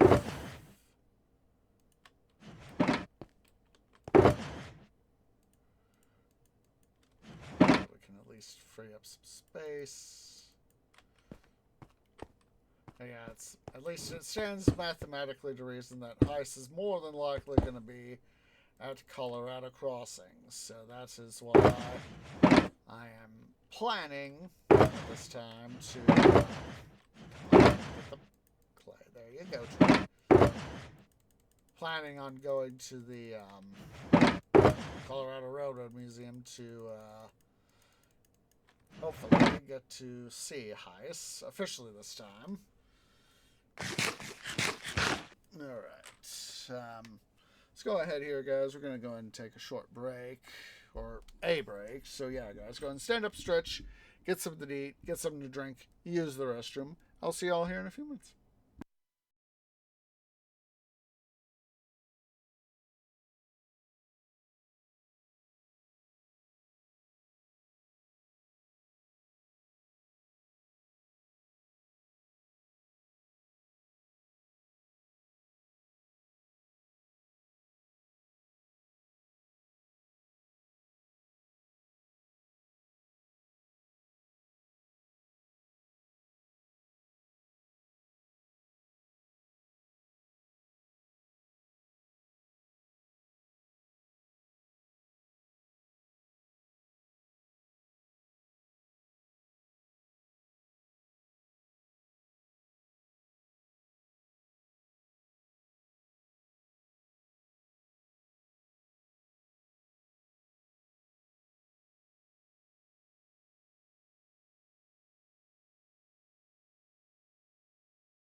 Okay, guys, Tree is back.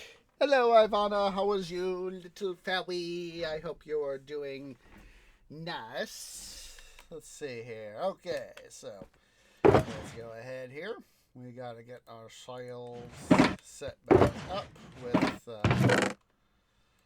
our stuff. Let's see. Check that there. That. Check that there.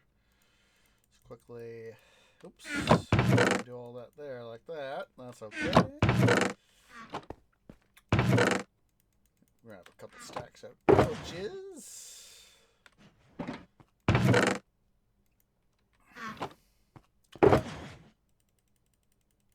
Grab all our cobble. Put that away in the system. Make sure I get my main mining pick. This guy's mostly full, so let's go ahead and just stuff that stuff in there.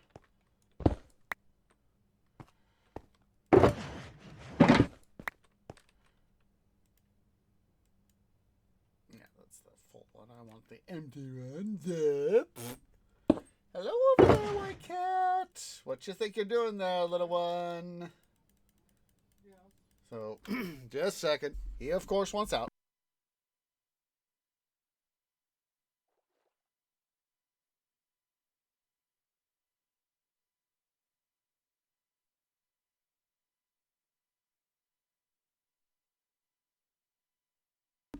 The little attention needer decided, of course, I want to get out, Tree Daddy. Let me out.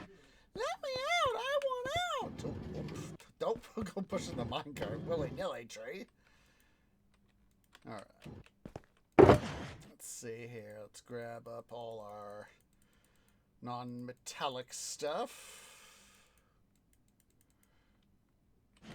Wunderbar. Let's see here.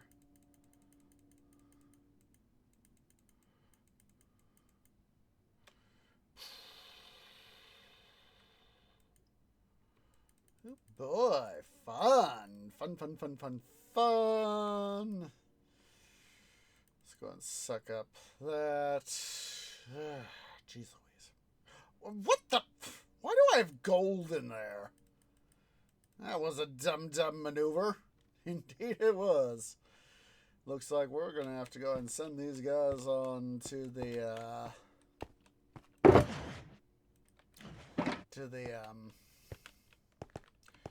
back to the, end of the line here to, let's see, there's what I'm looking for.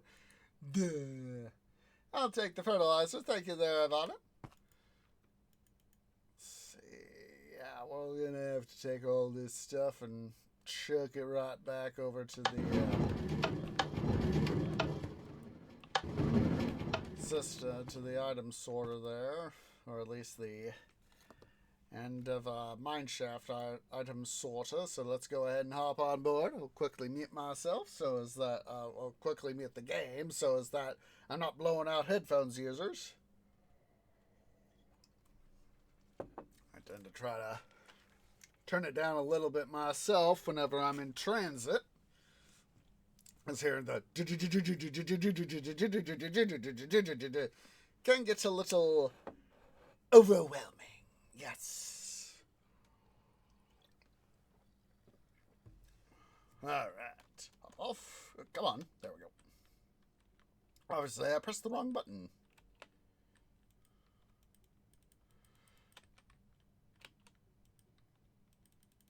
Suck all this up.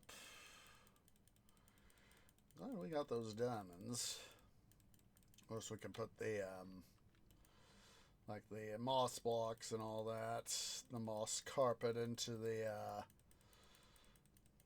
system for the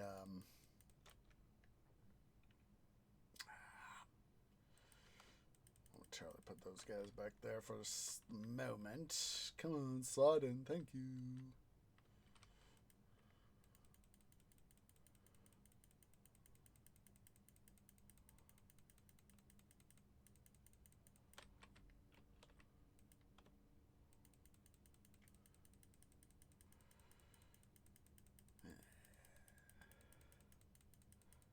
This is one of those pain in the butt sorts of things, but it's at the same time it's fact of life in some ways also too.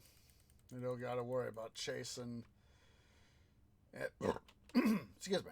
Every single minecart back down to the all the way to the end of the just past the smelter here to be able to get stuff done.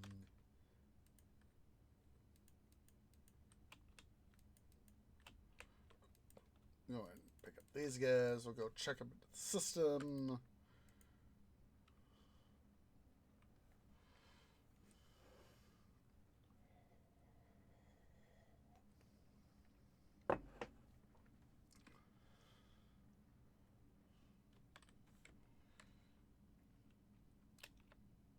Come on.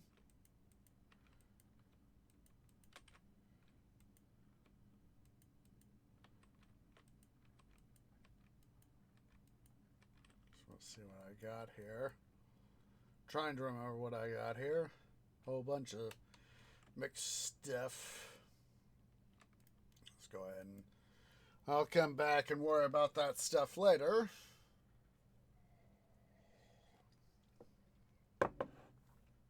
One of those things that, it's just easier to take care of some stuff off cam.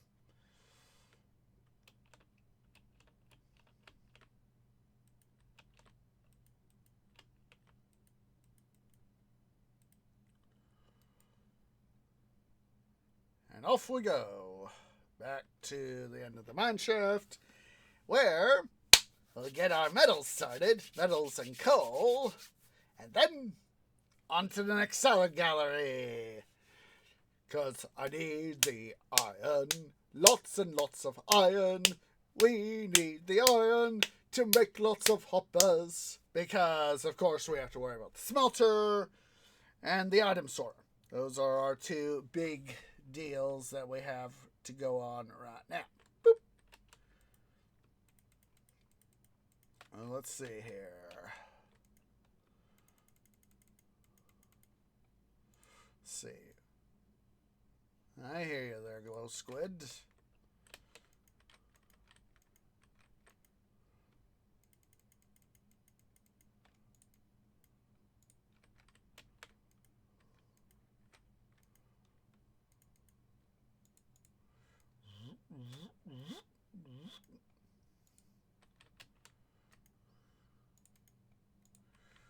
Alright, let's go ahead and get these condensed down to smaller sizes.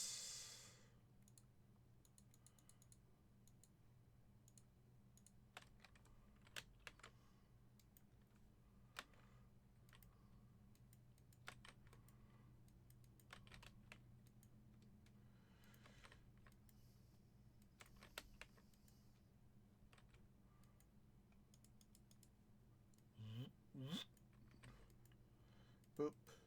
Come on. There we go. There we go. There we go.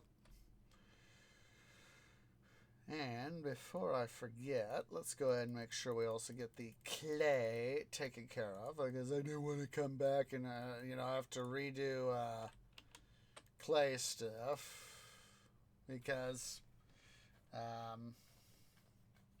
it's just a huge pain in the ass to have already done clay blocks once and get a 4 out of the equivalent of 1 stack of clay blocks, get the 4 stacks of balls, and that's just a huge pain in the butt to have to worry about a second time. I've actually gotten myself to the point to where I'm having to refill the here on the clay side of the clay side here on the end of the smelter here to have to start to refill the end. We might have to start doing all the things here, all the these guys here at the end too.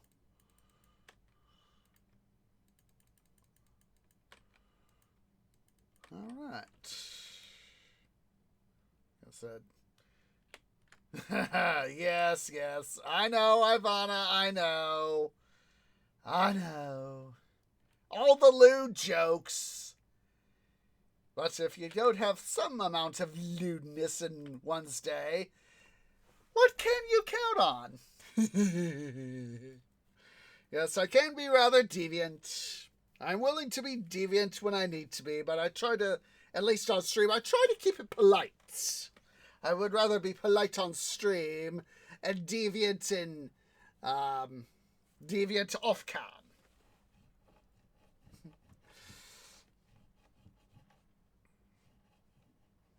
Alright. Come on, my cart. Let's go. That felt good. That felt good. Alright. Oh, I'm still on hard. I never took myself off hard. I'm surprised no creepers showed up to try to say, hey, time to go boom. Oh, I forgot about that.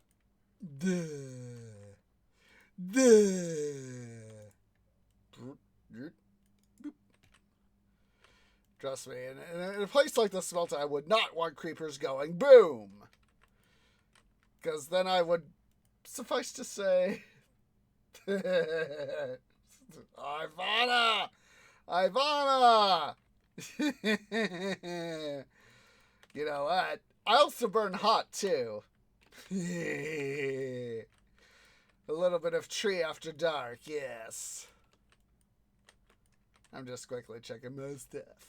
Alright. Enough with the shenanigans of stuff already gotten. Let's get some more stuff. So let's see. We've talked about iron. Iron. Give me the iron. I need it for my hoppers.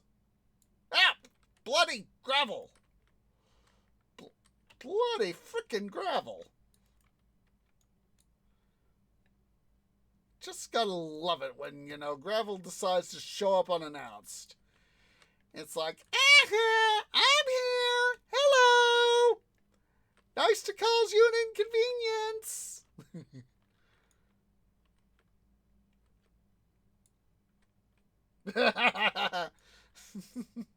I hear that in your voice, Ivana. I can hear that in your voice. Oopsie poopsies.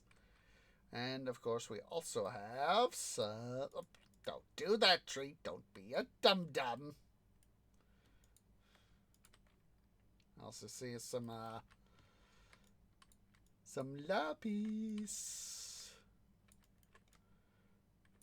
Just gotta love it when lapis does stuff like that. 1, 2, 3, 4, 5. Let's get rid of this bloody gravel. I have a love-hate relationship when it comes to gravel, of course. I know I've talked about this many times. But it's just sticks in my craw. I see more gravel. Right there. I see it. I don't want it. I see it, and I know I don't want it, but it's still gonna frickin' be there. Hello, gravel. Jerky McJerk fall block. God, that's got me thinking back to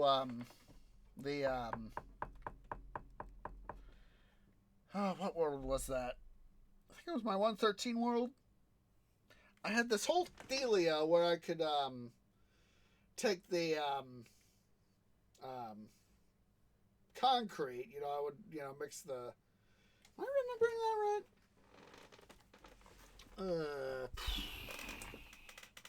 I'm trying to remember the formula for concrete now. Concrete... Minecraft...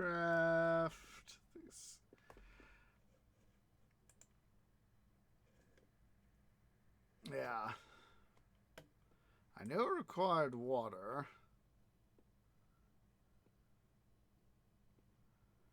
Let's see. Where's the frickin' recipe?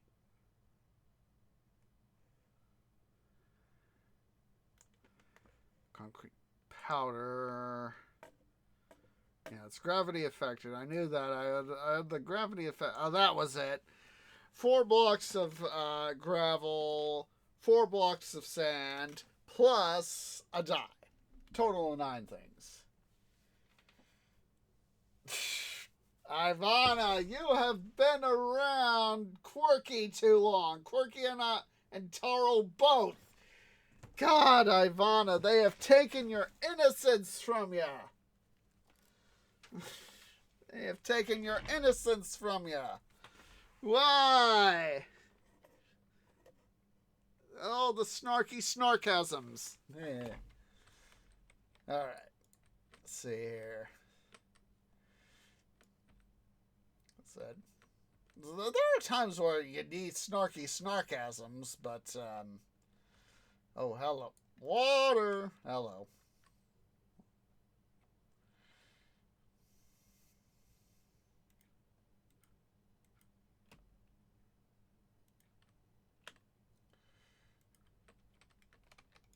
One, two, three, four. Oh, iron. Hello. 5, 6, 7. Hello. Choice of where to place gravel has led to iron. That makes Tree happy. 31 iron so far. We have enough to make 6 hoppers.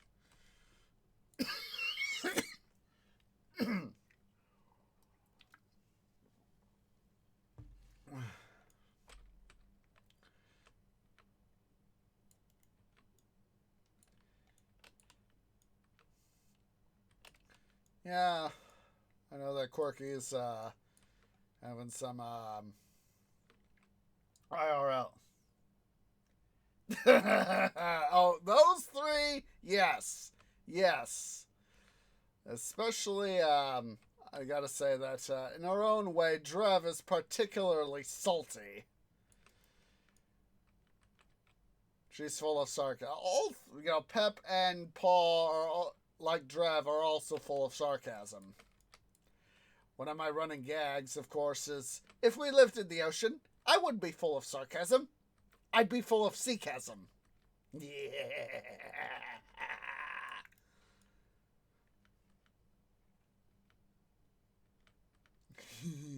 that is one of my favorite things to say.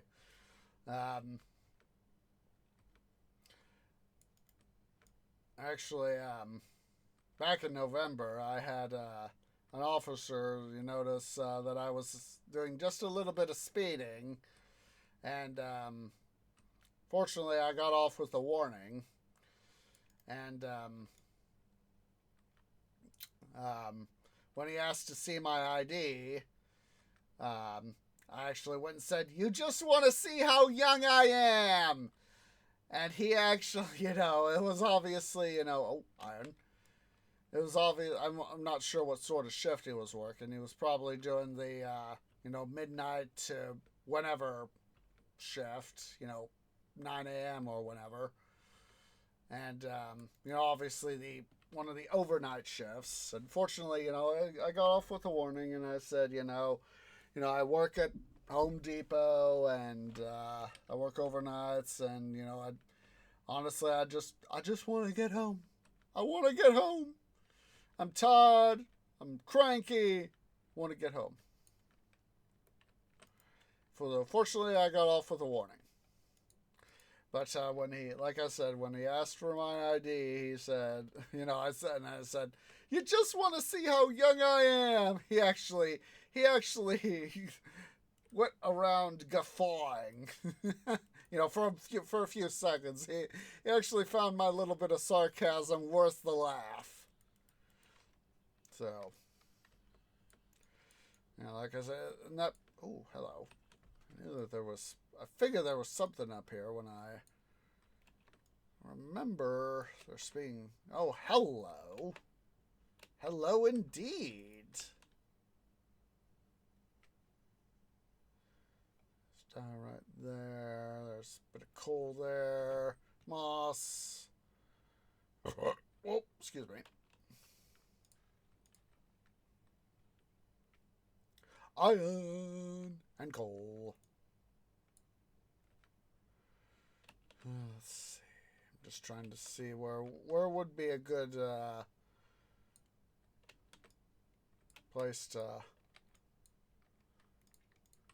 oh! Whoa, hello. Hello. Yeah. Bloody water. There we go.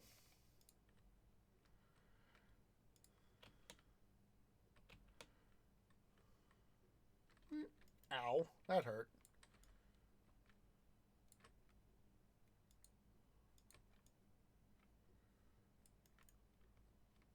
I understand that, Ivana. You take care of yourself, okay?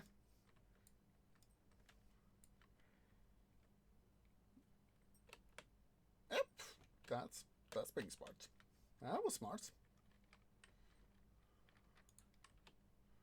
The water there to get myself back up.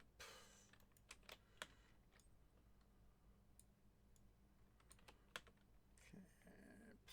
Let's go ahead and get that out of the way so I can move that iron there.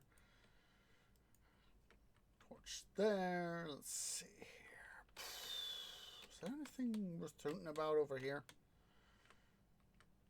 Let's see. Ah, we have been through this area. You can see where our previous minings. Yes. Like I said, I haven't been able to actually do quite as much mining recently as I would like. Mostly because, again, work. Work is a huge pain in my posterior right now. But, of course, at the same time, I need the money.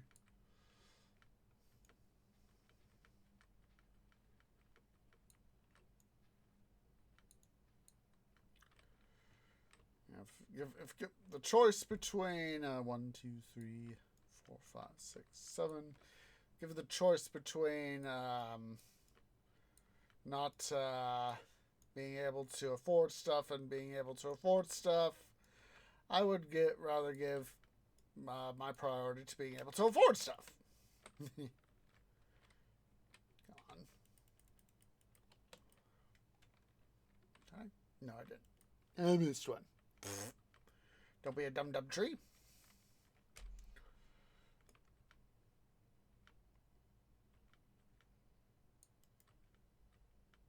Jeez, stupid thing. Just gotta love it when you mine a block and you're trying to get stuff to come to where you get where you want it, and it decides, yeah, I don't wanna.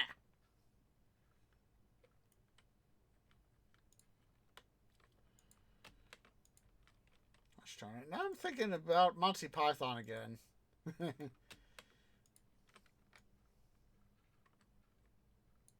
And there's some iron up there. So let's go get it.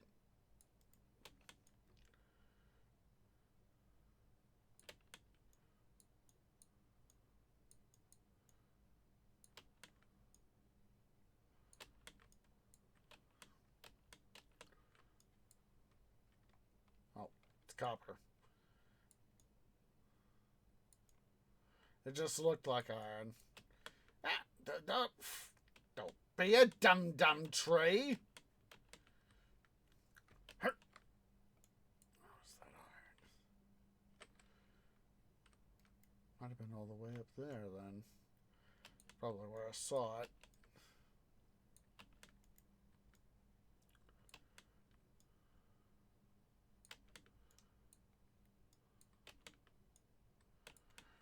Unless the copper was playing tricks on me.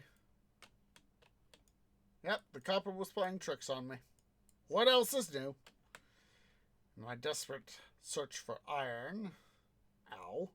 Ow. Yep, that was iron. Indeed, it was iron. Once again, my canopy went iron. Was it iron? No, it was bloody copper. Oh, never mind. Never mind. I will take the copper. Oh.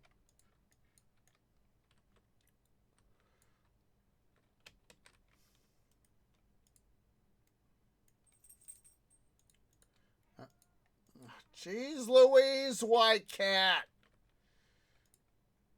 Just a second. He wants in again.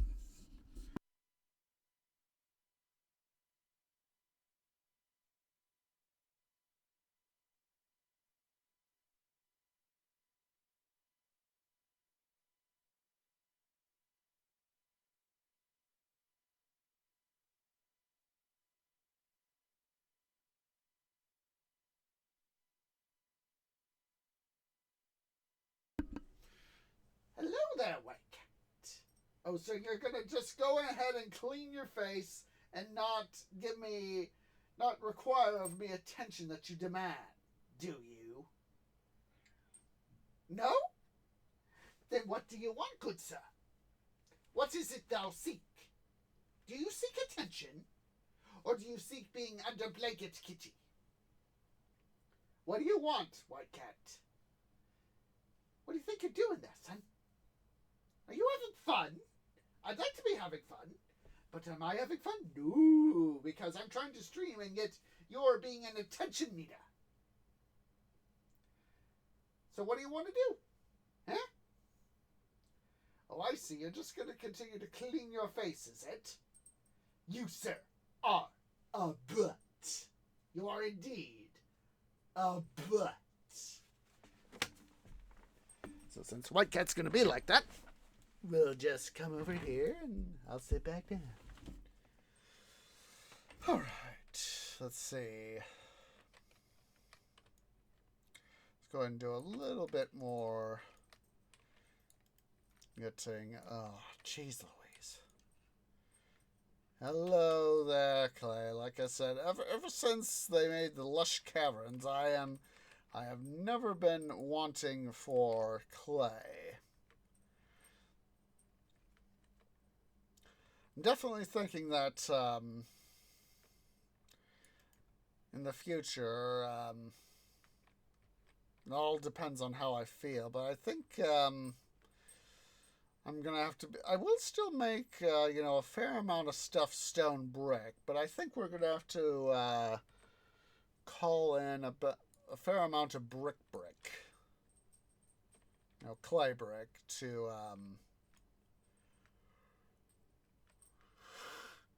excuse me, a fair amount of clay brick to be able to augment stone brick as all part of future builds.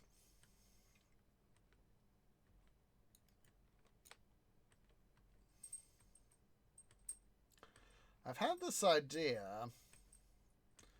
God, where was I? It was like somewhat time back in October or November. I think it was November. I was seeing something online, and I'm blanking out where I saw it. What was it? It was something related to either Greece or Rome or the greater Greco-Roman world. That I saw the excuse me. This documentary, some documentary about architectural style or something like that. In the Roman way or Greco-Roman way, and I'm blanking out on what it was. I have unfortunately recently cleared my browser history, so I can't go back and check to see what it was.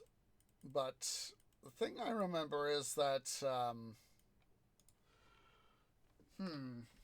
wait, what's that book I got? There was some book I got recently too that had something similar to that. But I'm considering stuff for my next base, whatever version of vanilla Minecraft we get into next. Let's quickly get.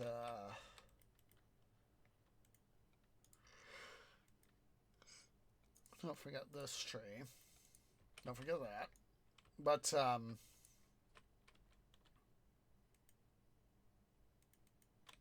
there's or something, some building in the Greco-Roman, at least the Greco-Roman style with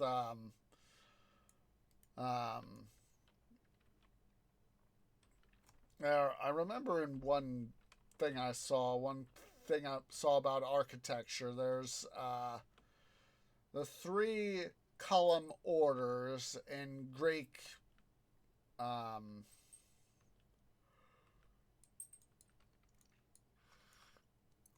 The three column orders: Doric, Ionic, Corinthian.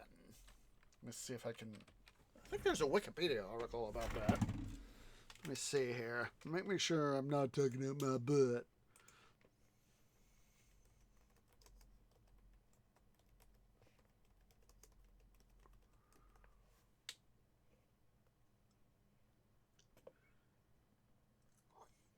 Yeah, I think that looks like it.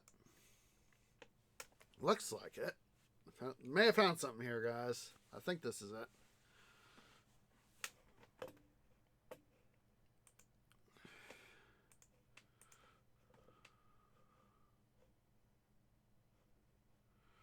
Just go away. I don't want to.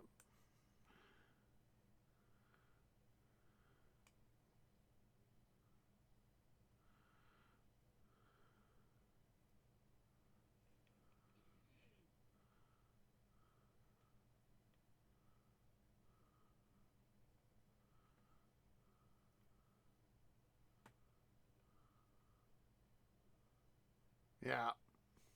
All right. I found something at least. I'm surprised I even managed to remember it. There's that. Three orders of ancient Greek architecture. They are Doric, Ionic, and Corinthian. Of the for the University of Saskatchewan Museum of Natural Sciences. The first three orders are Doric, Ionic, and Corinthian. And then the final two orders are Tusnic and Composite. I'm going to go ahead and get you guys this link as well. God, we've just been talking about a metric butt ton of stuff.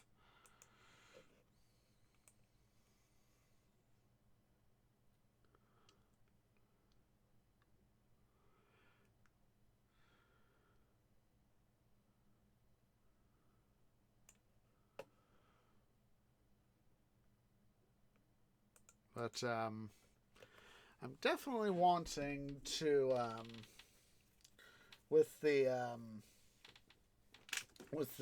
columns that we could do with quartz from the nether. I have this idea floating in my canopy of a way to do a column that is, a lot bigger than one by one. The one by one block we get with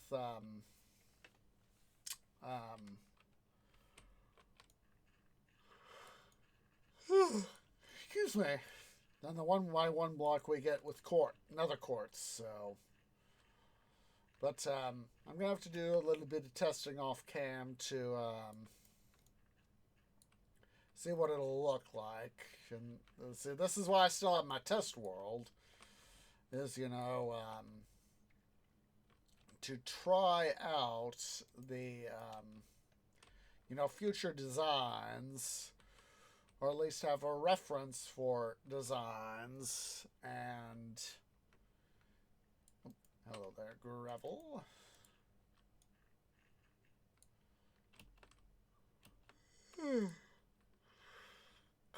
Excuse me. Sorry about that. Yeah, I've got a couple ideas. There's one that's really pertinent in my canopy, but I'm hoping, that's probably something I might do off after stream, is I really need to go through and test an idea. At least design several different things. Or at least try to design several different things with a 1, 2, 3, 4, 5, 6, 7, 8, 9, 10, 11, 12, 13. Or at least try to see if I can test a few designs. Or at least to see the practicality of coming up with, a Greek slant Roman inspired column.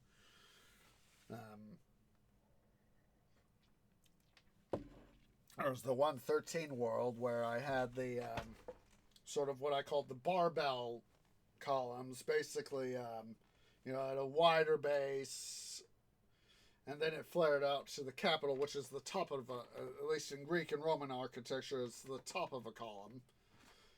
And then the base is, quite literally the base. So, it's sort of, at least in the design I came up with, it's wider at the base, narrows for a little bit, and then comes back up in the capital, which is, as I said, the top of the column. And I've got several ideas that would be more based on the more traditional Greek slant Roman design. Probably sans the base and capital. Just, essentially the column itself. But I am, as of yet, unsure as to the nature of such. Like I said, I'm going to have to do a little bit of testing. More gravel! Iron! Iron! Give me the iron! Give me the iron! All the iron! I need bloody iron!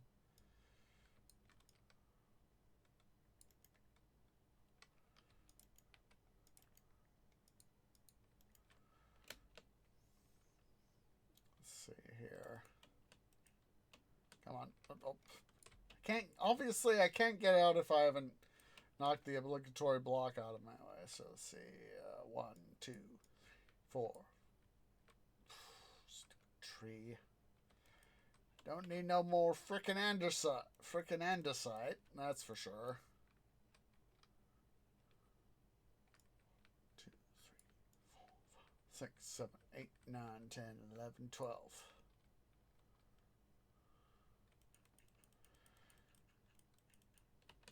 Yeah, I've got a few inklings of a future, at least at this time, potential design for a Greek slant Roman inspired column. And for me, at least, I'd like to try and pursue that for our next world. I'm not sure how exactly I'd make it work. But then again, it's... If you try thinking too far ahead, 1, 2, 3, 4, 5, you can easily lose sight of what you want to do. Hey, Drev. How you doing? Hope you're doing wunderbar.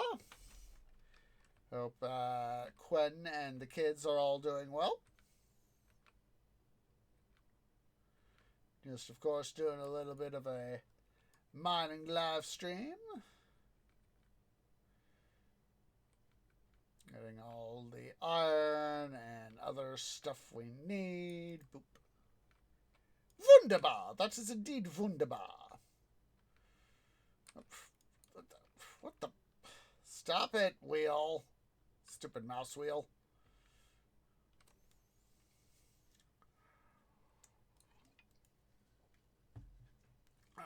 Let's have a little snack. Steak.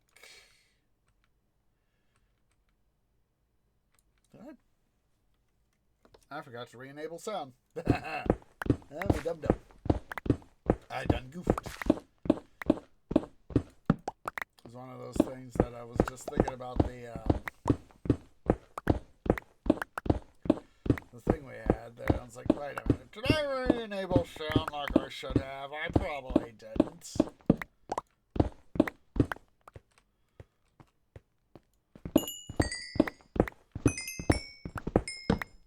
And of course, come on. Just gotta love it when you do stuff like that. Boop. There we go.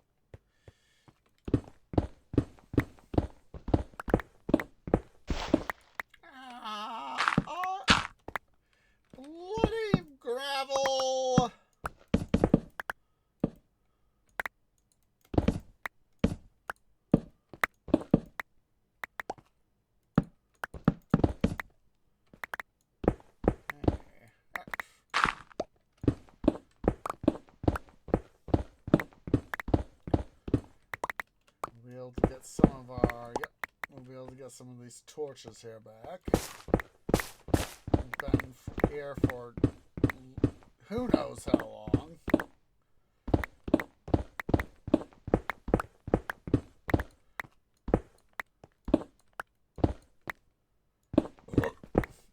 Excuse me.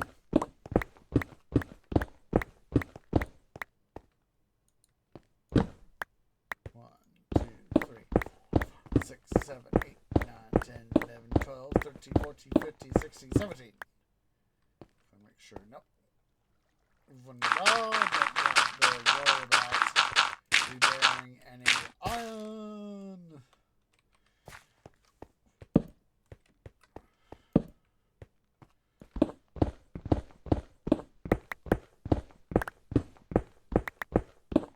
Iron!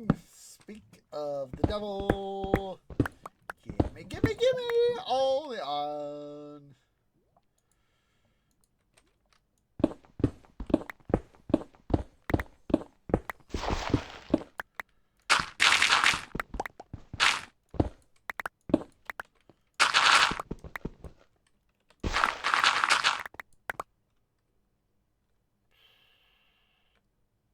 Look at that. There's iron right there.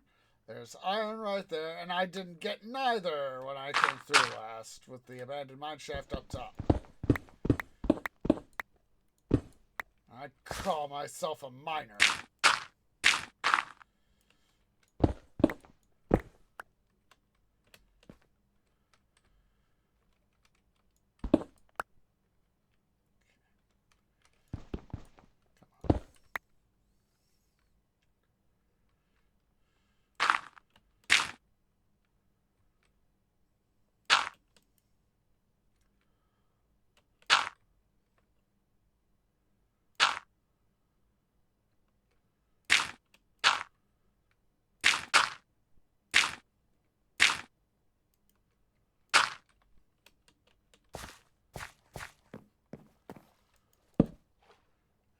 I recently came through and got some of the chains that were hanging in this mine shaft, abandoned mine shaft here to it. And there's some coal up there I need to get eventually. And there's some coal up there too!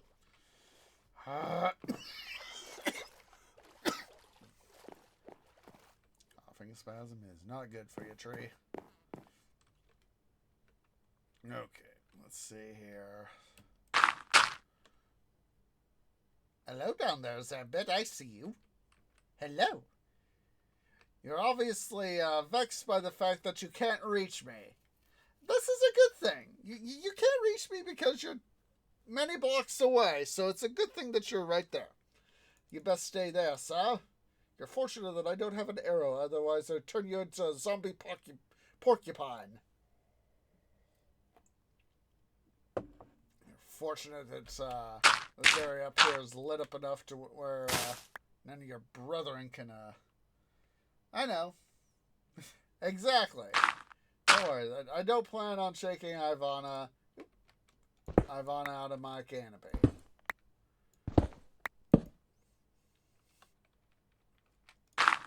I would never be so uncouth as to do such. Where's that? There's the coal. Some iron. There's some gold right down there. More gold, and there's some iron down there too.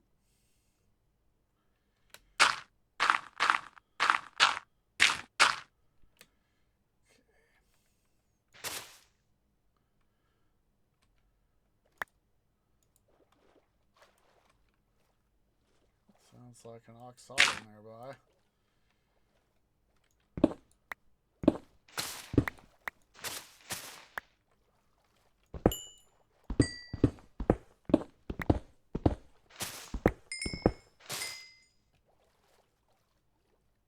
Yeah? Well, you see, despite the fact that I have thorns, Ivana, I always make sure I try to have those spaces for people to be able to do such.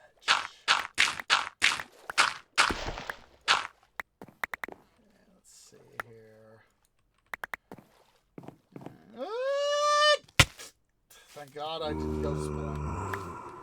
Okay, there's Zambit. There's the Zambit. need no frickin' Zambits after my arse. Especially given the fact that I'm after iron. Come to daddy. Gold 2, and we'll slowly, carefully work our way back. Try to figure out the best way to get up topside.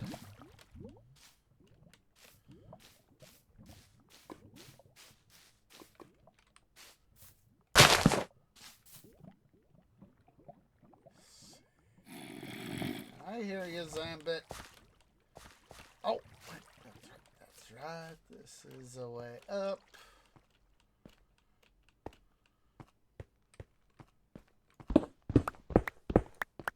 Ta-da!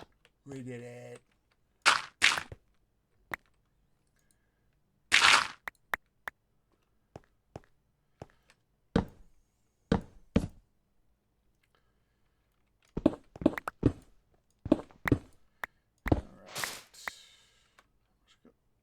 We got a fair amount of gold. That's always good. Getting the good stuffs. It's a pity I can't see that zombie anymore. If I could, I'd throw the flint in my inventory at it like a snowball.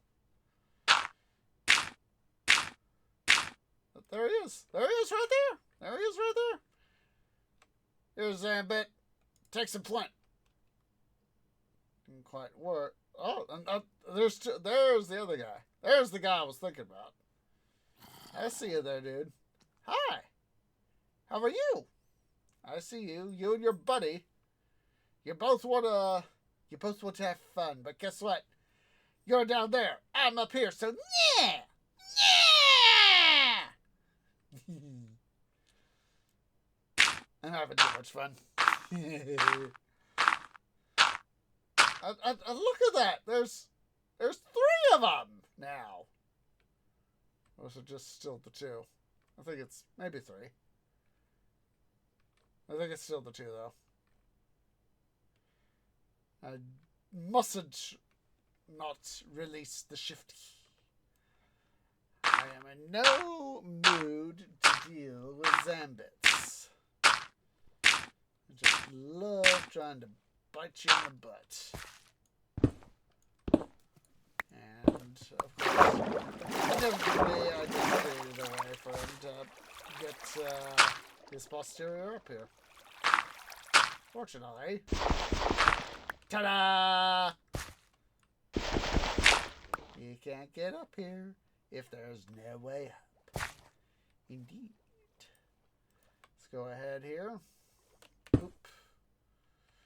And double boop.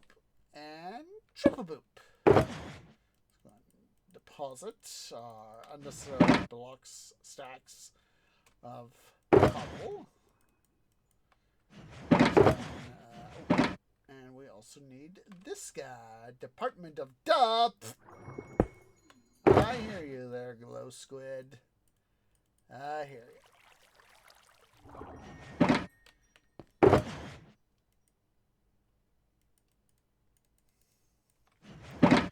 Alright. Let's see here. Water. Just hoping this isn't salty water.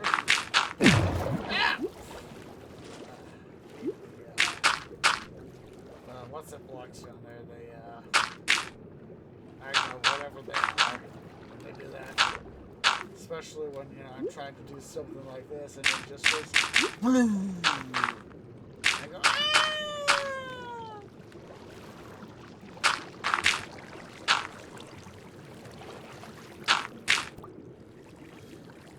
Some drink here.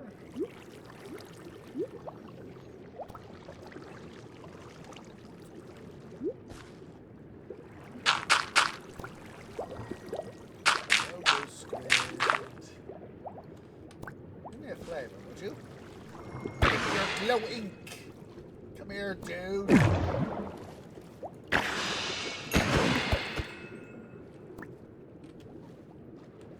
Buddy, do the same too. Come here, dude. Don't run away.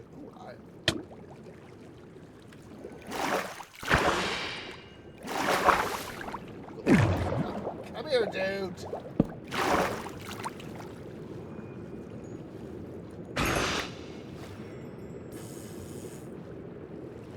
So I can find my way back. So these things where, you know, you go after something and then boom, you find yourself there. Yeah, there's the iron. There's the iron. Come to tree daddy.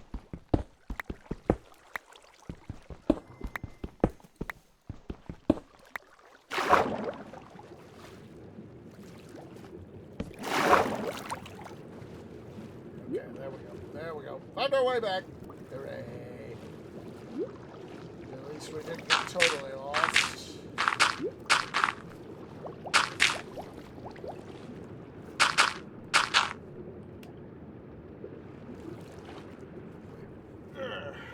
Park there.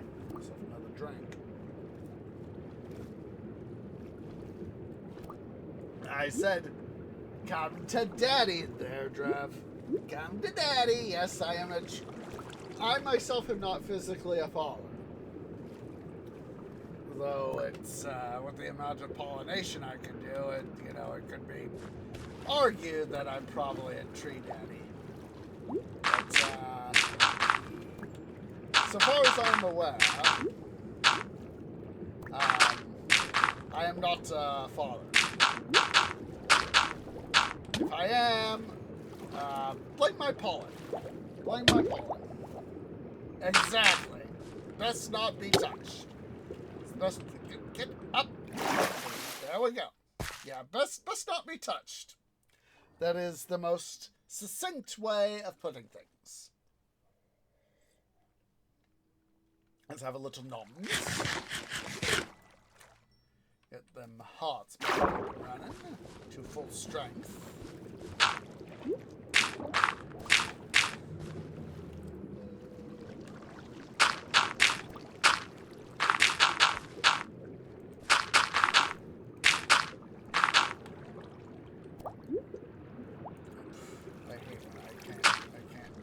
I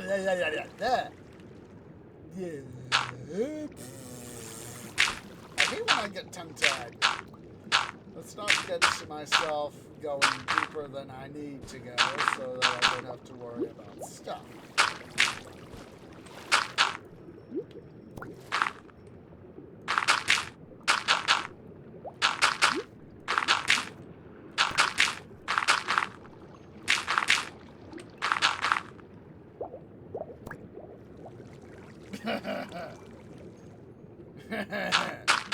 Trust me, Jeff. I try to keep myself PG as much as I can.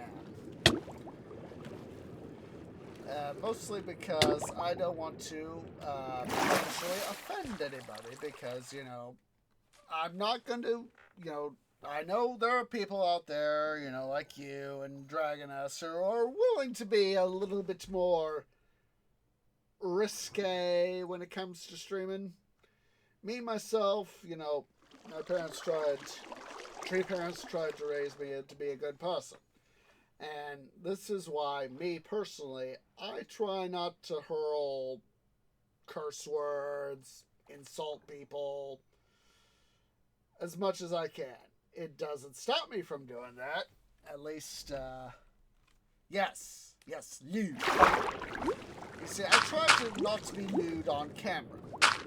Mostly because, there are some people that, they go and they don't want lewdness. It's not ever, there are people that enjoy lewd streamers. I try to avoid being lewd out of respect for others because there are people out there that, in certain reasons, they don't want lewdness. And I don't mind being lewd, it's just that I prefer to keep the lewdness to myself. If that makes sense.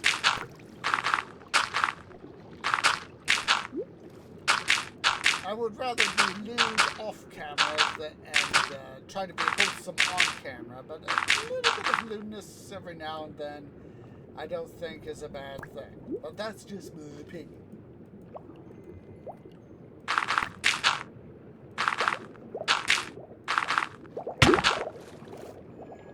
Define favor there, Jeff.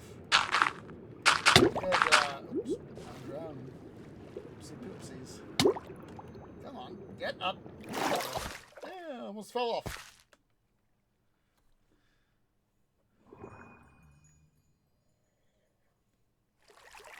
Yeah, define favor. It can be going, son. Come here, dude. Come here.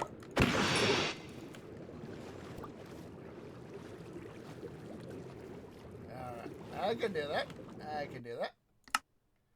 Let's see.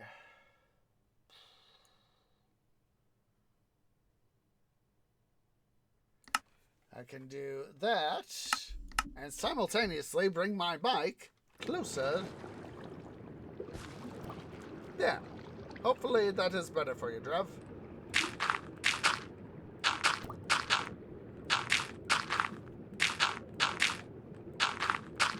Oops. That's a oopsies. Hopefully this is better.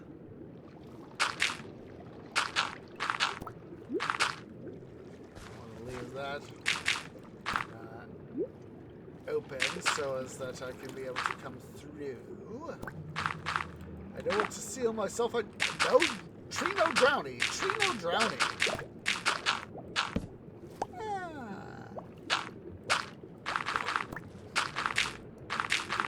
You know what?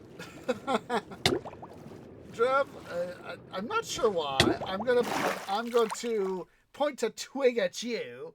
I'm going to point a twig at you. I am now having this immense desire for cheese. And I'm a tree. I am literally a frickin' tree.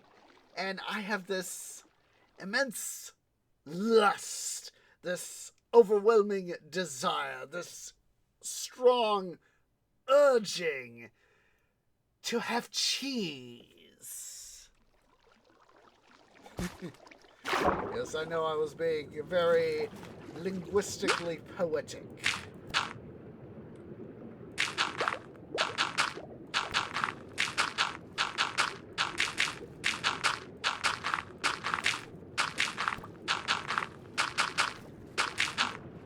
I'm still gonna point a twig finger at you, Drav.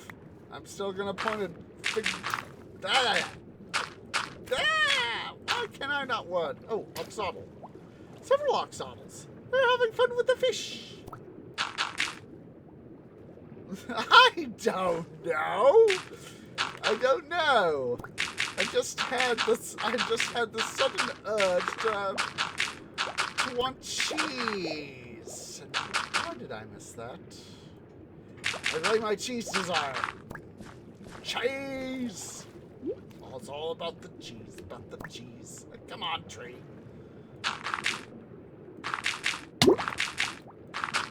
Yeah, I know I'm drowning, but I also need to go get more dirt blocks, so. Come on. And of course, I'm out of dirt blocks! Oh wait, I know where I can get some. Over here, over here, over here. And I need to eat something.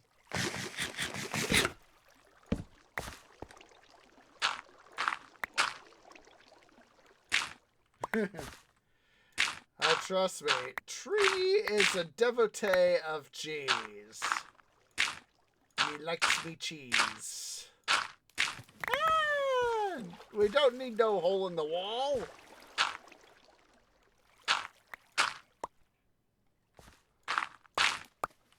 I did it again! No holes! Let block go. I hope it didn't go too far.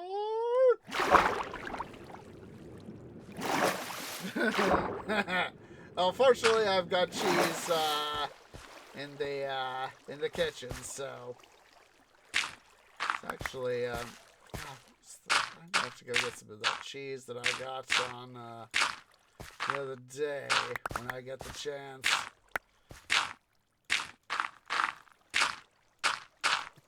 I bought some cheese the other day at the shops, and now I'm wanting it. Oh my goodness. It's got me thinking about this one episode of the web series Weeble and Bob by Mr. Weeble.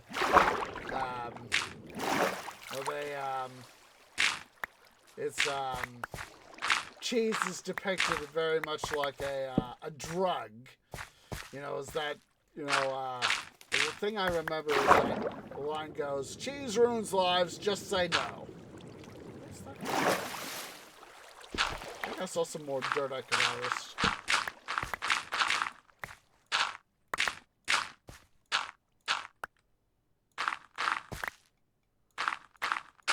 Let's go and put that there. Okay. It's like, I knew I was getting close. Turns out we're past it a little bit there. It's a good thing to know. Let's see here.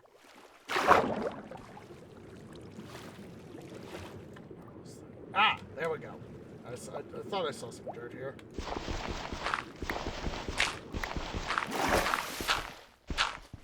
Gives me a little airplane.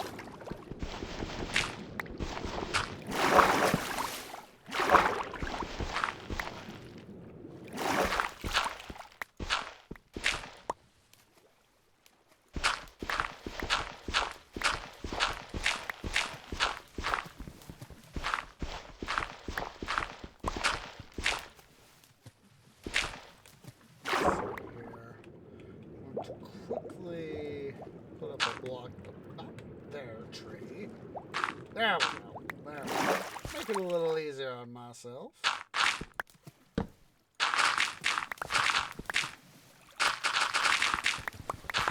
Obviously, we can see the fish that the axolotls are playing with.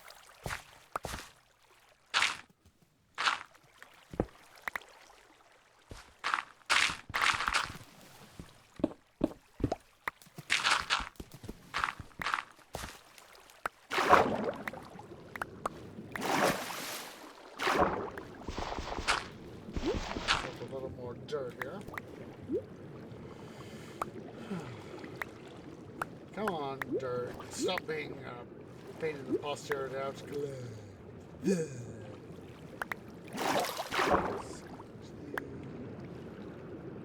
When I saw those fish right there, I thought, oh, more dirt. And I was like, wait a minute.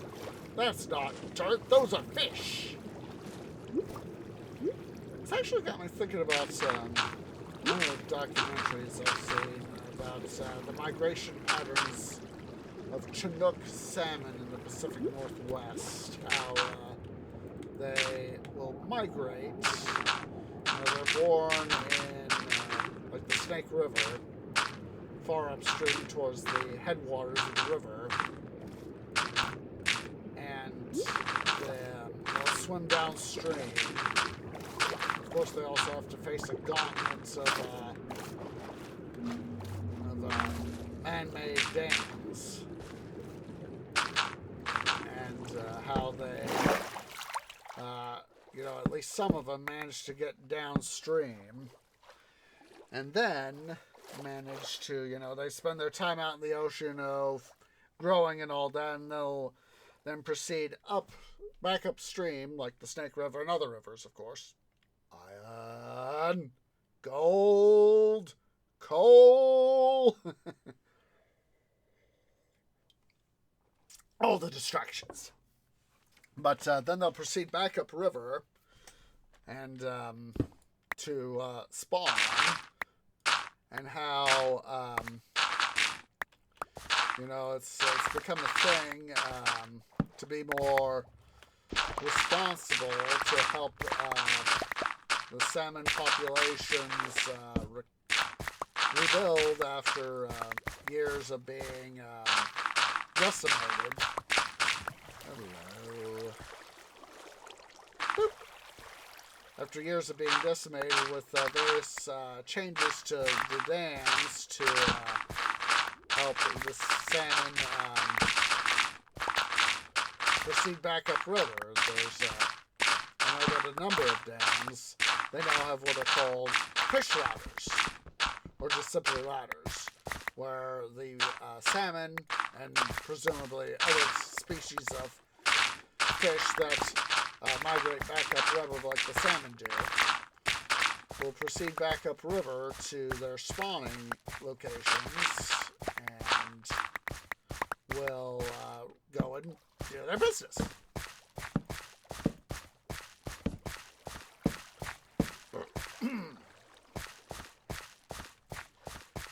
You know, it's so interesting how life finds a way to. Oh, hello. At least it didn't fall all the way down to the bottom. Wonder if those Zambits down there undoubtedly despawned. All right, let's see here. Let's go ahead and check that over there.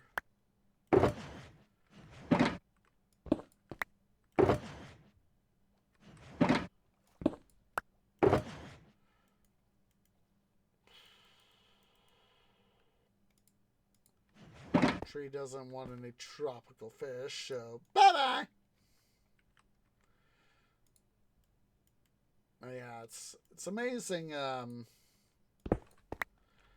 how we can have a dam structure to benefit humanity, and yet at the same time make sure to try to take care of the natural environment.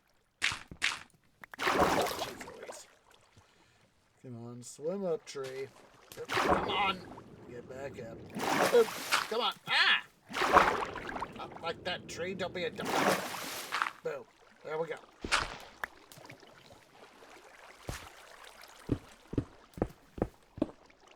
Yeah, that sort of thing is, in my canopy, a very interesting thing.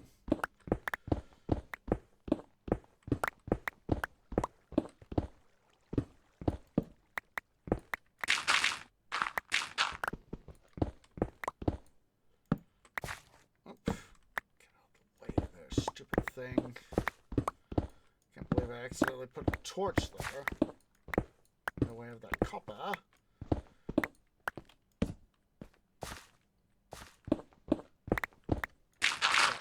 So it's ever since Mojang added the lush caverns.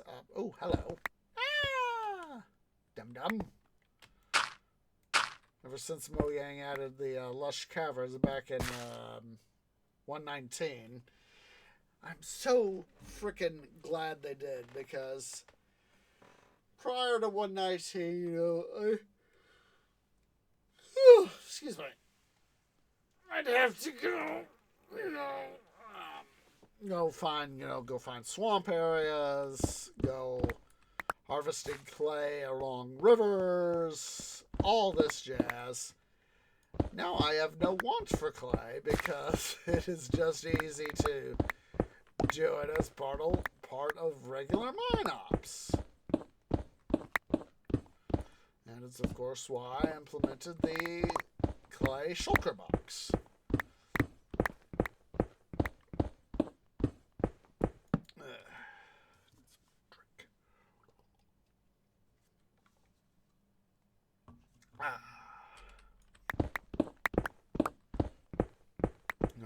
I remember, speaking of clay, it's got me thinking about one of the art classes I took in high school. I took, iron. Be on alert, tree. There we go. More iron.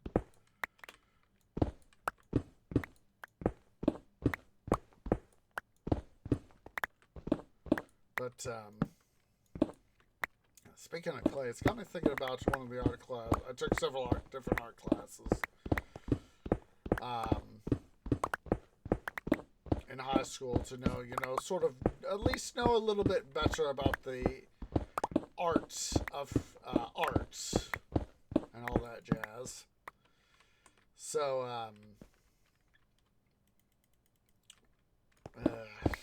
I don't remember the name of the course off the top of my canopy, but one of the things we had to do was this one particular art course was we had to create a piece of art out of clay based on something that was, at least at the time, important to us.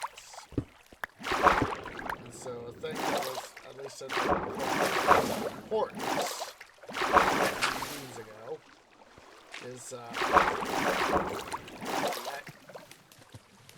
here.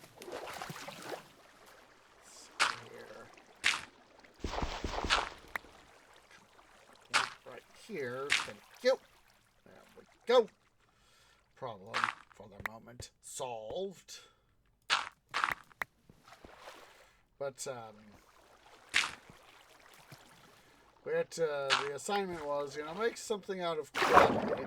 It was a clay-based project. Make something that is important to us. Make a sculpture. It could be, a pet, an interest, something.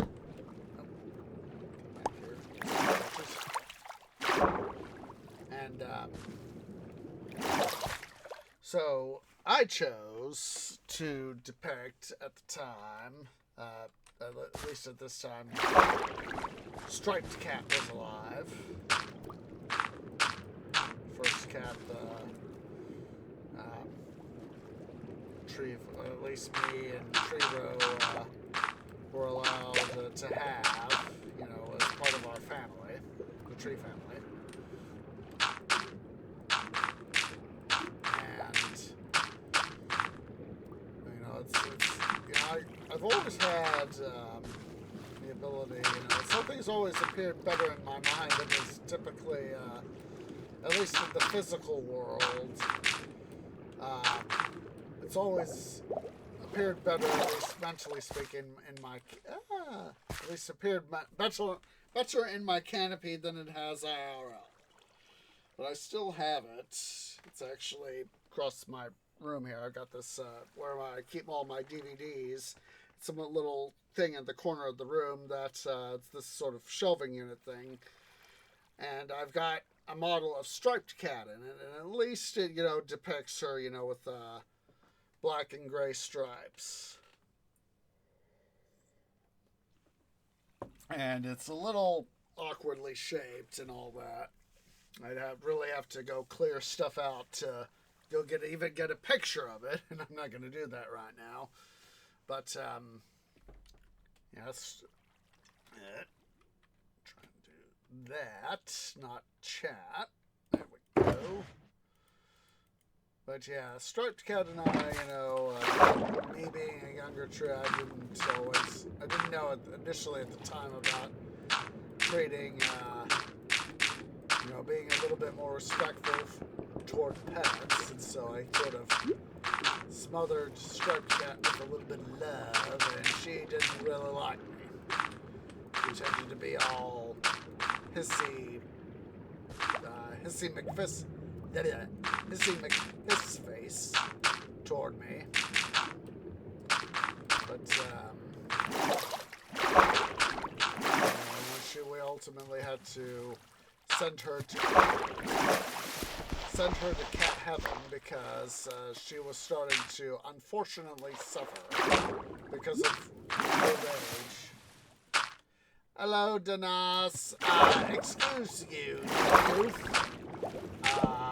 What makes you think I should go to bed? Shouldn't you be in bed, son?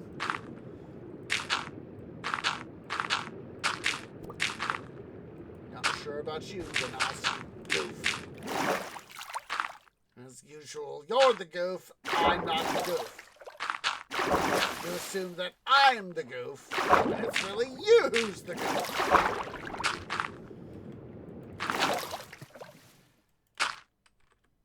Well, I'm going to be at work in 4 and 20 hours, so on you.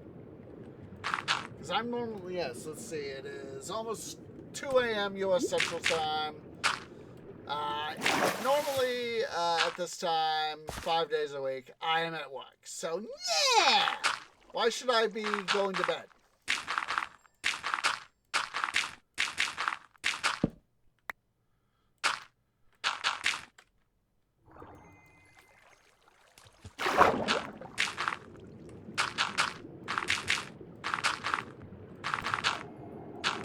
understand that. Oh, boo yourself there, Danason.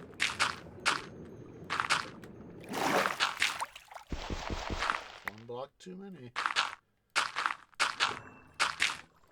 I hear you there, glow squid. I hear you. Let's see, let's go get our shulker box back.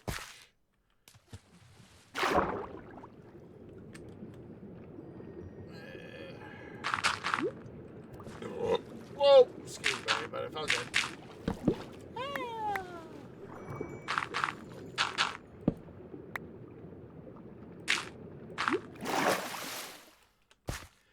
I am doing fairly good. I managed to get myself earlier today, Sunday. Well, now that it's Monday, yesterday, Sunday, managed to get myself some errands run and all that good jazz.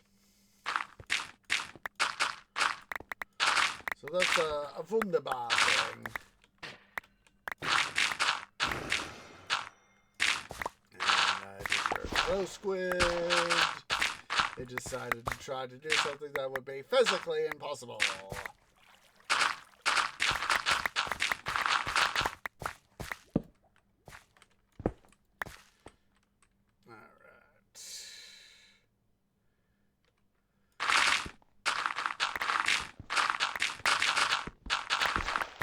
What about me there, Danas?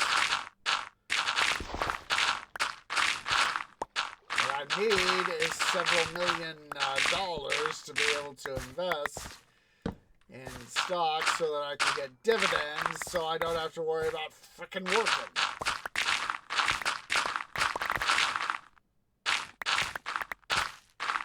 That's what I honestly need.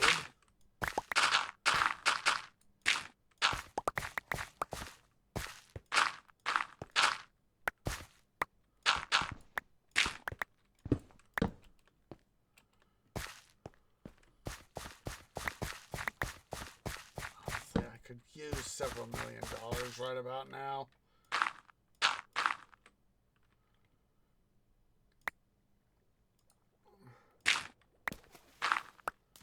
Oops.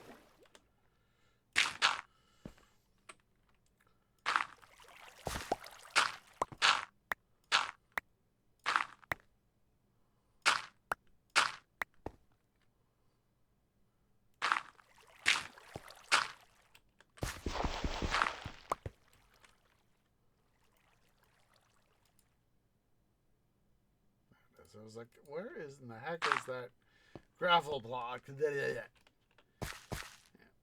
Just a sec, guys. I quickly need to go use Little Tree's room. I will BRB.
Sorry about that, guys. I found myself thinking about, again, the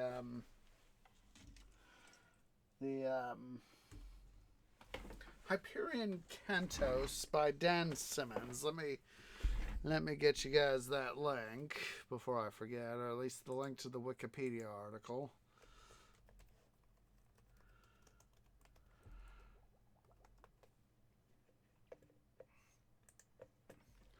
I know we were talking about reading books earlier in the stream. The Hyperion Canto series was actually the first, to my immediate recollection, it is the first book series that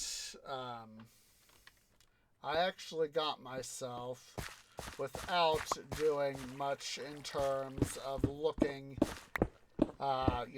reading, like the plot synopsis or trying to get intelligence, as a reader's perspective of, excuse me, getting an idea of what the series was about. I just went ahead and got it on ebook. And mostly because the series, as I've said before when I've referenced this series, the two big awards that the series has won is the Nebula and the Locus Awards, as well as being nominated for the what is it? I'm trying to remember. My canopy is suddenly going there, but it's only because it's 2 a.m. in the morning. God, what is that award? Duh. Let me look here. In this case, I can look it right back up.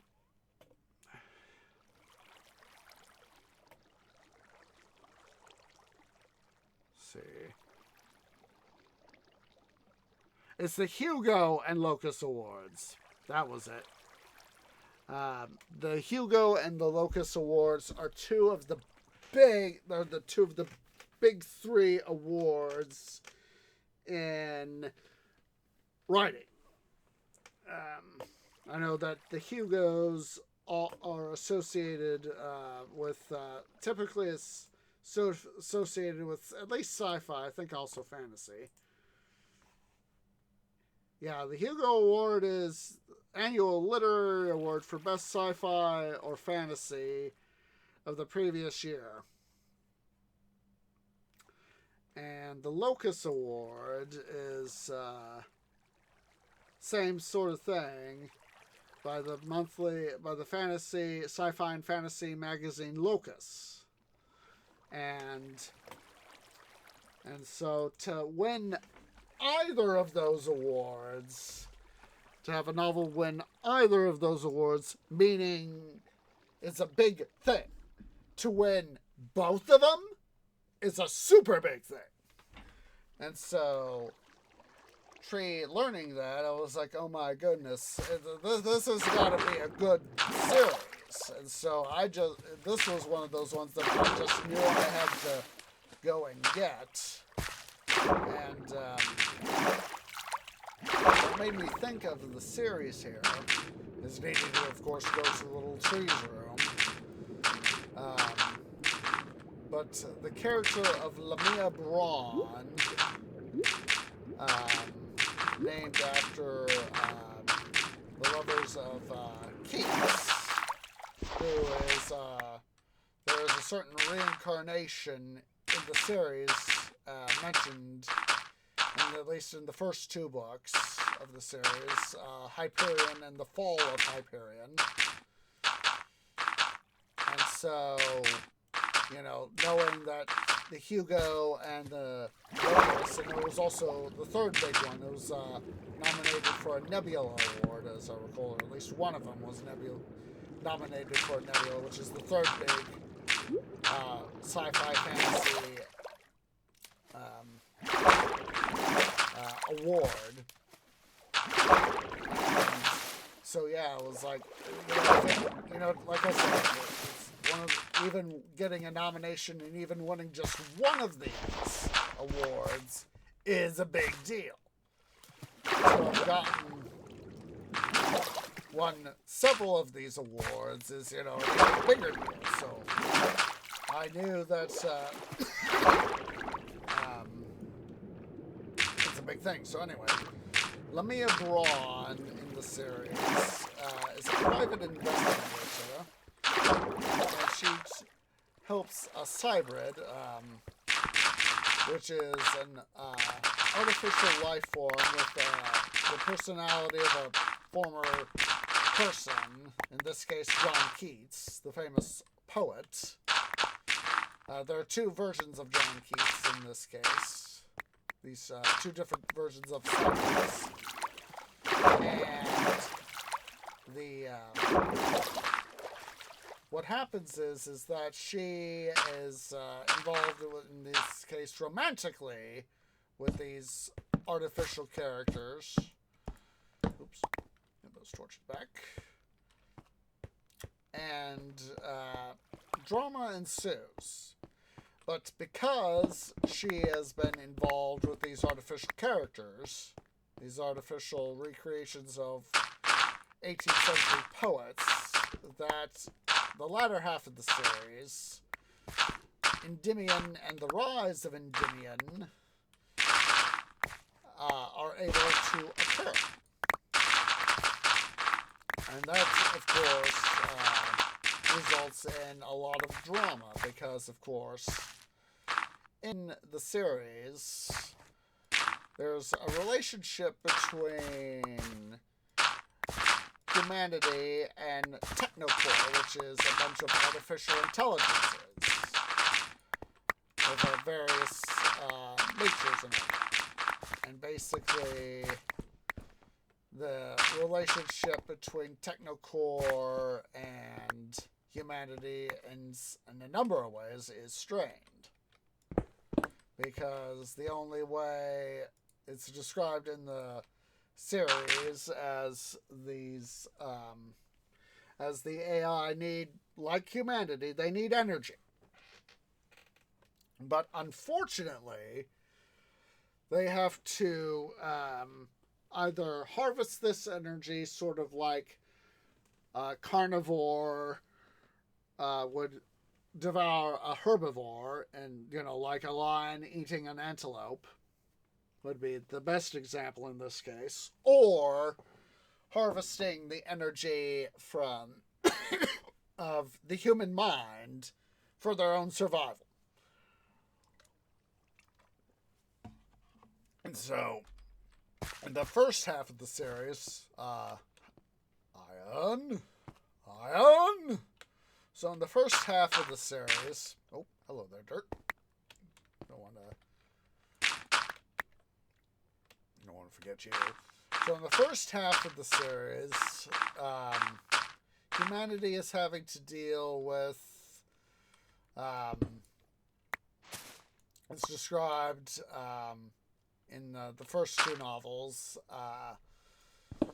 the Farcaster Network, which is a very sophisticated sort of technology. It's described as accessing what we would call Planck space, which is 10 to the negative 35 meters. Basically very, very small. Very, very subatomic. It's far smaller than atoms and electrons and protons and neutrons.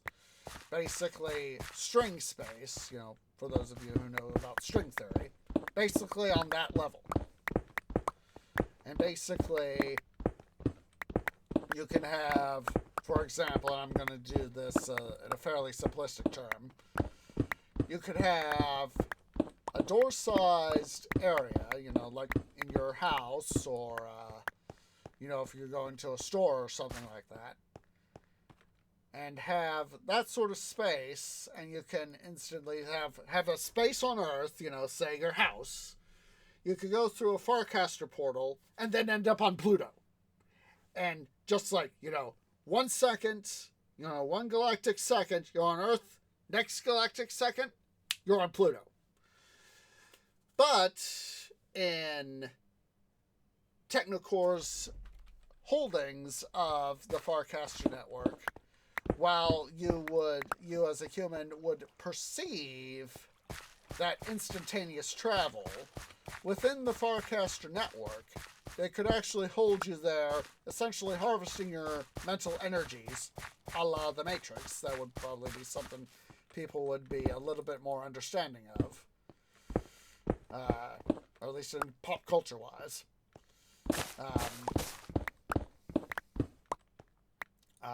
And they could essentially hold them there for the equivalent of several minutes, if not hours, to harvest that mental energy so that they could keep themselves powered. Whereas the human mind would experience that 1 second you're on Earth, next second you're on Pluto. It's a very interesting concept. Unfortunately, it's discovered that by CEO Gladstone, I forget her first name, how to say her first name, but she finds out that, Technocore is using human minds to power themselves. We're not going to let that happen no more. So she orders the destruction of the Farcaster network, which causes, of course, the dissolution of the hegemony of man, which is, in the Cantos series, the far-reaching space pole of humanity, because humanity has spread to, it's described as hundreds, if not thousands, of stars and star systems. And so this collapse of the Farcaster network just throws humanity back.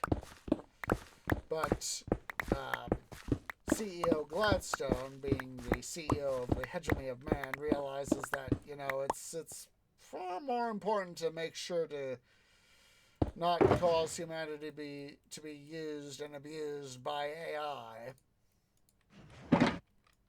And so that is why she orders the destruction thereof. Unfortunately, several of the characters involved in the series have made revelations of certain other material, notably the cruciform, which is described as an object in the shape of a crucifix. And what happens is that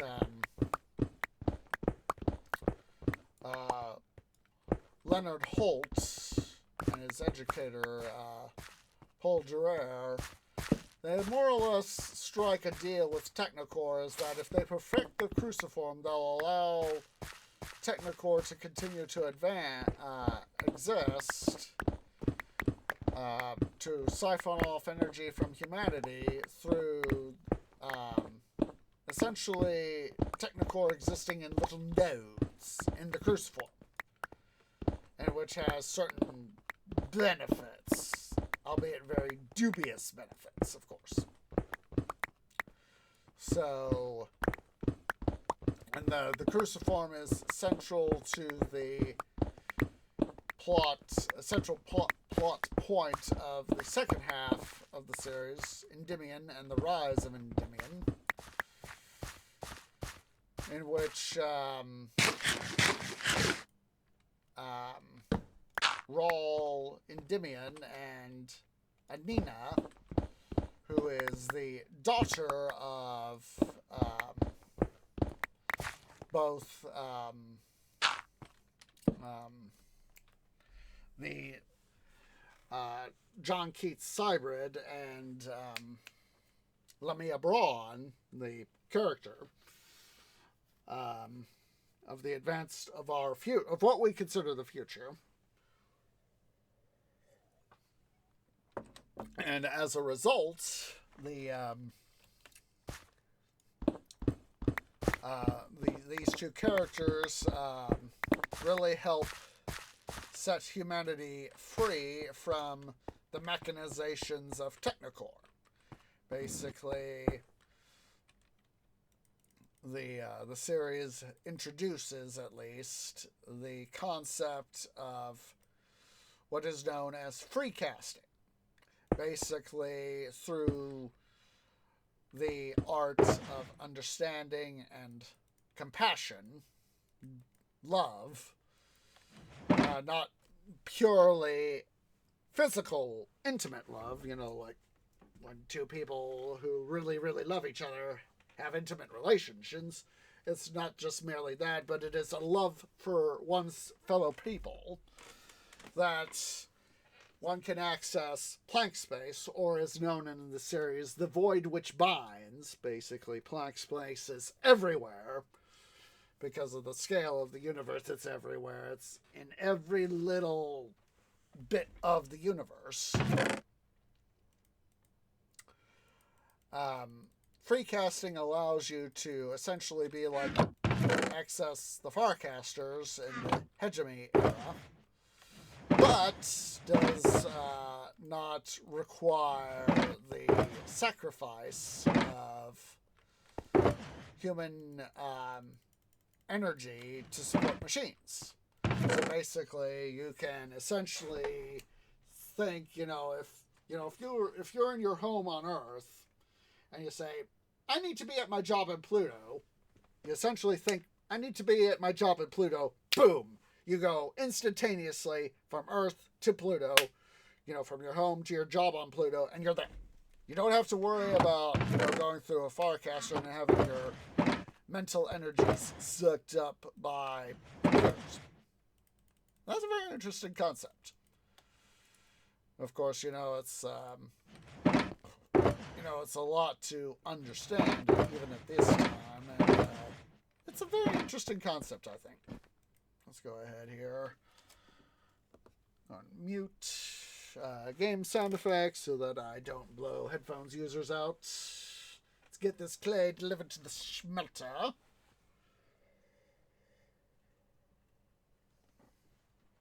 Yeah, there are certain analogies I have found between the Hyperion Cantos and the Matrix series by the Wachowskis.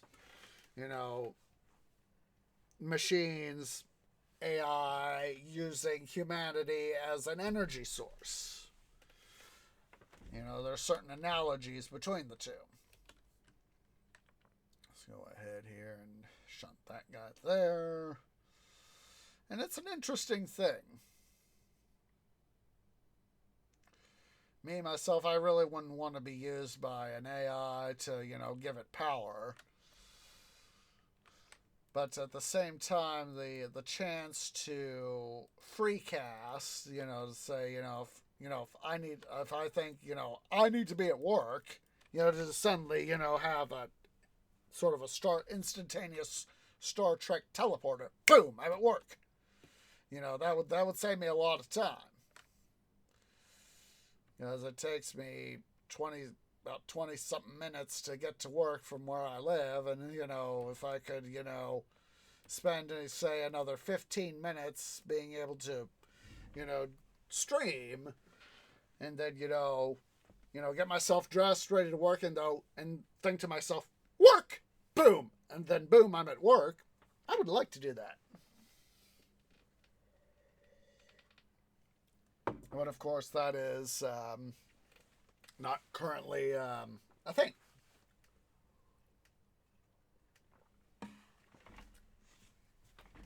It's sci-fi can really, challenge what we think about stuff and all that. Our perceptions of technology, and there's certain feasibilities of technology. I've seen in like popular science and stuff I've seen online, there is, at least in theory, we could produce what we would call, from Star Trek, a warp drive. And, that would be interesting if we could actually, do that. Produce an actual, warp drive and be able to have FTL technology, faster than light. That's one of the things in the book series one of the book series I haven't read in a hot minute, I'll tell you that for a fact, is the Honor Harrington series by David Weber. He describes, Weber describes two important space-based drive technologies. The first is the impeller drive, which is a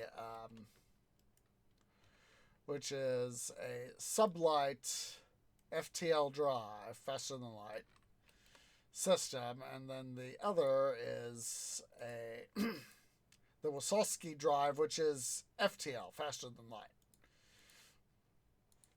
And so basically, both technologies require certain technological aspects to be able to function. Oops, I want coal. Thank you. And it basically revolves around what are known as impeller nodes. Basically, they can generate either the drive system for the impeller system, which basically, as I said, is sublight, allows you to get up to a certain fraction of the speed of light within certain limits, and can go a certain amount of speed, certain number of meters per second squared. And then, and it all depends on the size of the vessel, so, while a larger vessel like a super dreadnought, which is described as any vessel between about 6.5 to 8.5 million tons, presumably metric tons, that's what I'm presuming David Weber was talking about, might have a more powerful drive than, say, a destroyer, which is about, in this universe, described as about 100 to 350,000 tons. While it has a more powerful drive, it goes slower, whereas the destroyer, being a much smaller vessel by size and mass, can go faster. That is to say, it has a higher acceleration. The destroyer has a higher acceleration than the super dreadnought, but the super dreadnought has a much more powerful field versus the destroyer. And the same sort of basic logic applies in hyperspace, which is where the Wysocki sail comes in. Basically, you translate from end space, normal space, to hyperspace. And again, the same basic concept applies, where you basically get, let's see here, I'm just going to make sure we got, well, good, yeah, we're looking good here. Because we're going to go ahead, here's what time is it? Yeah, we're going to go ahead and end the stream here soon. Pretty darn soon.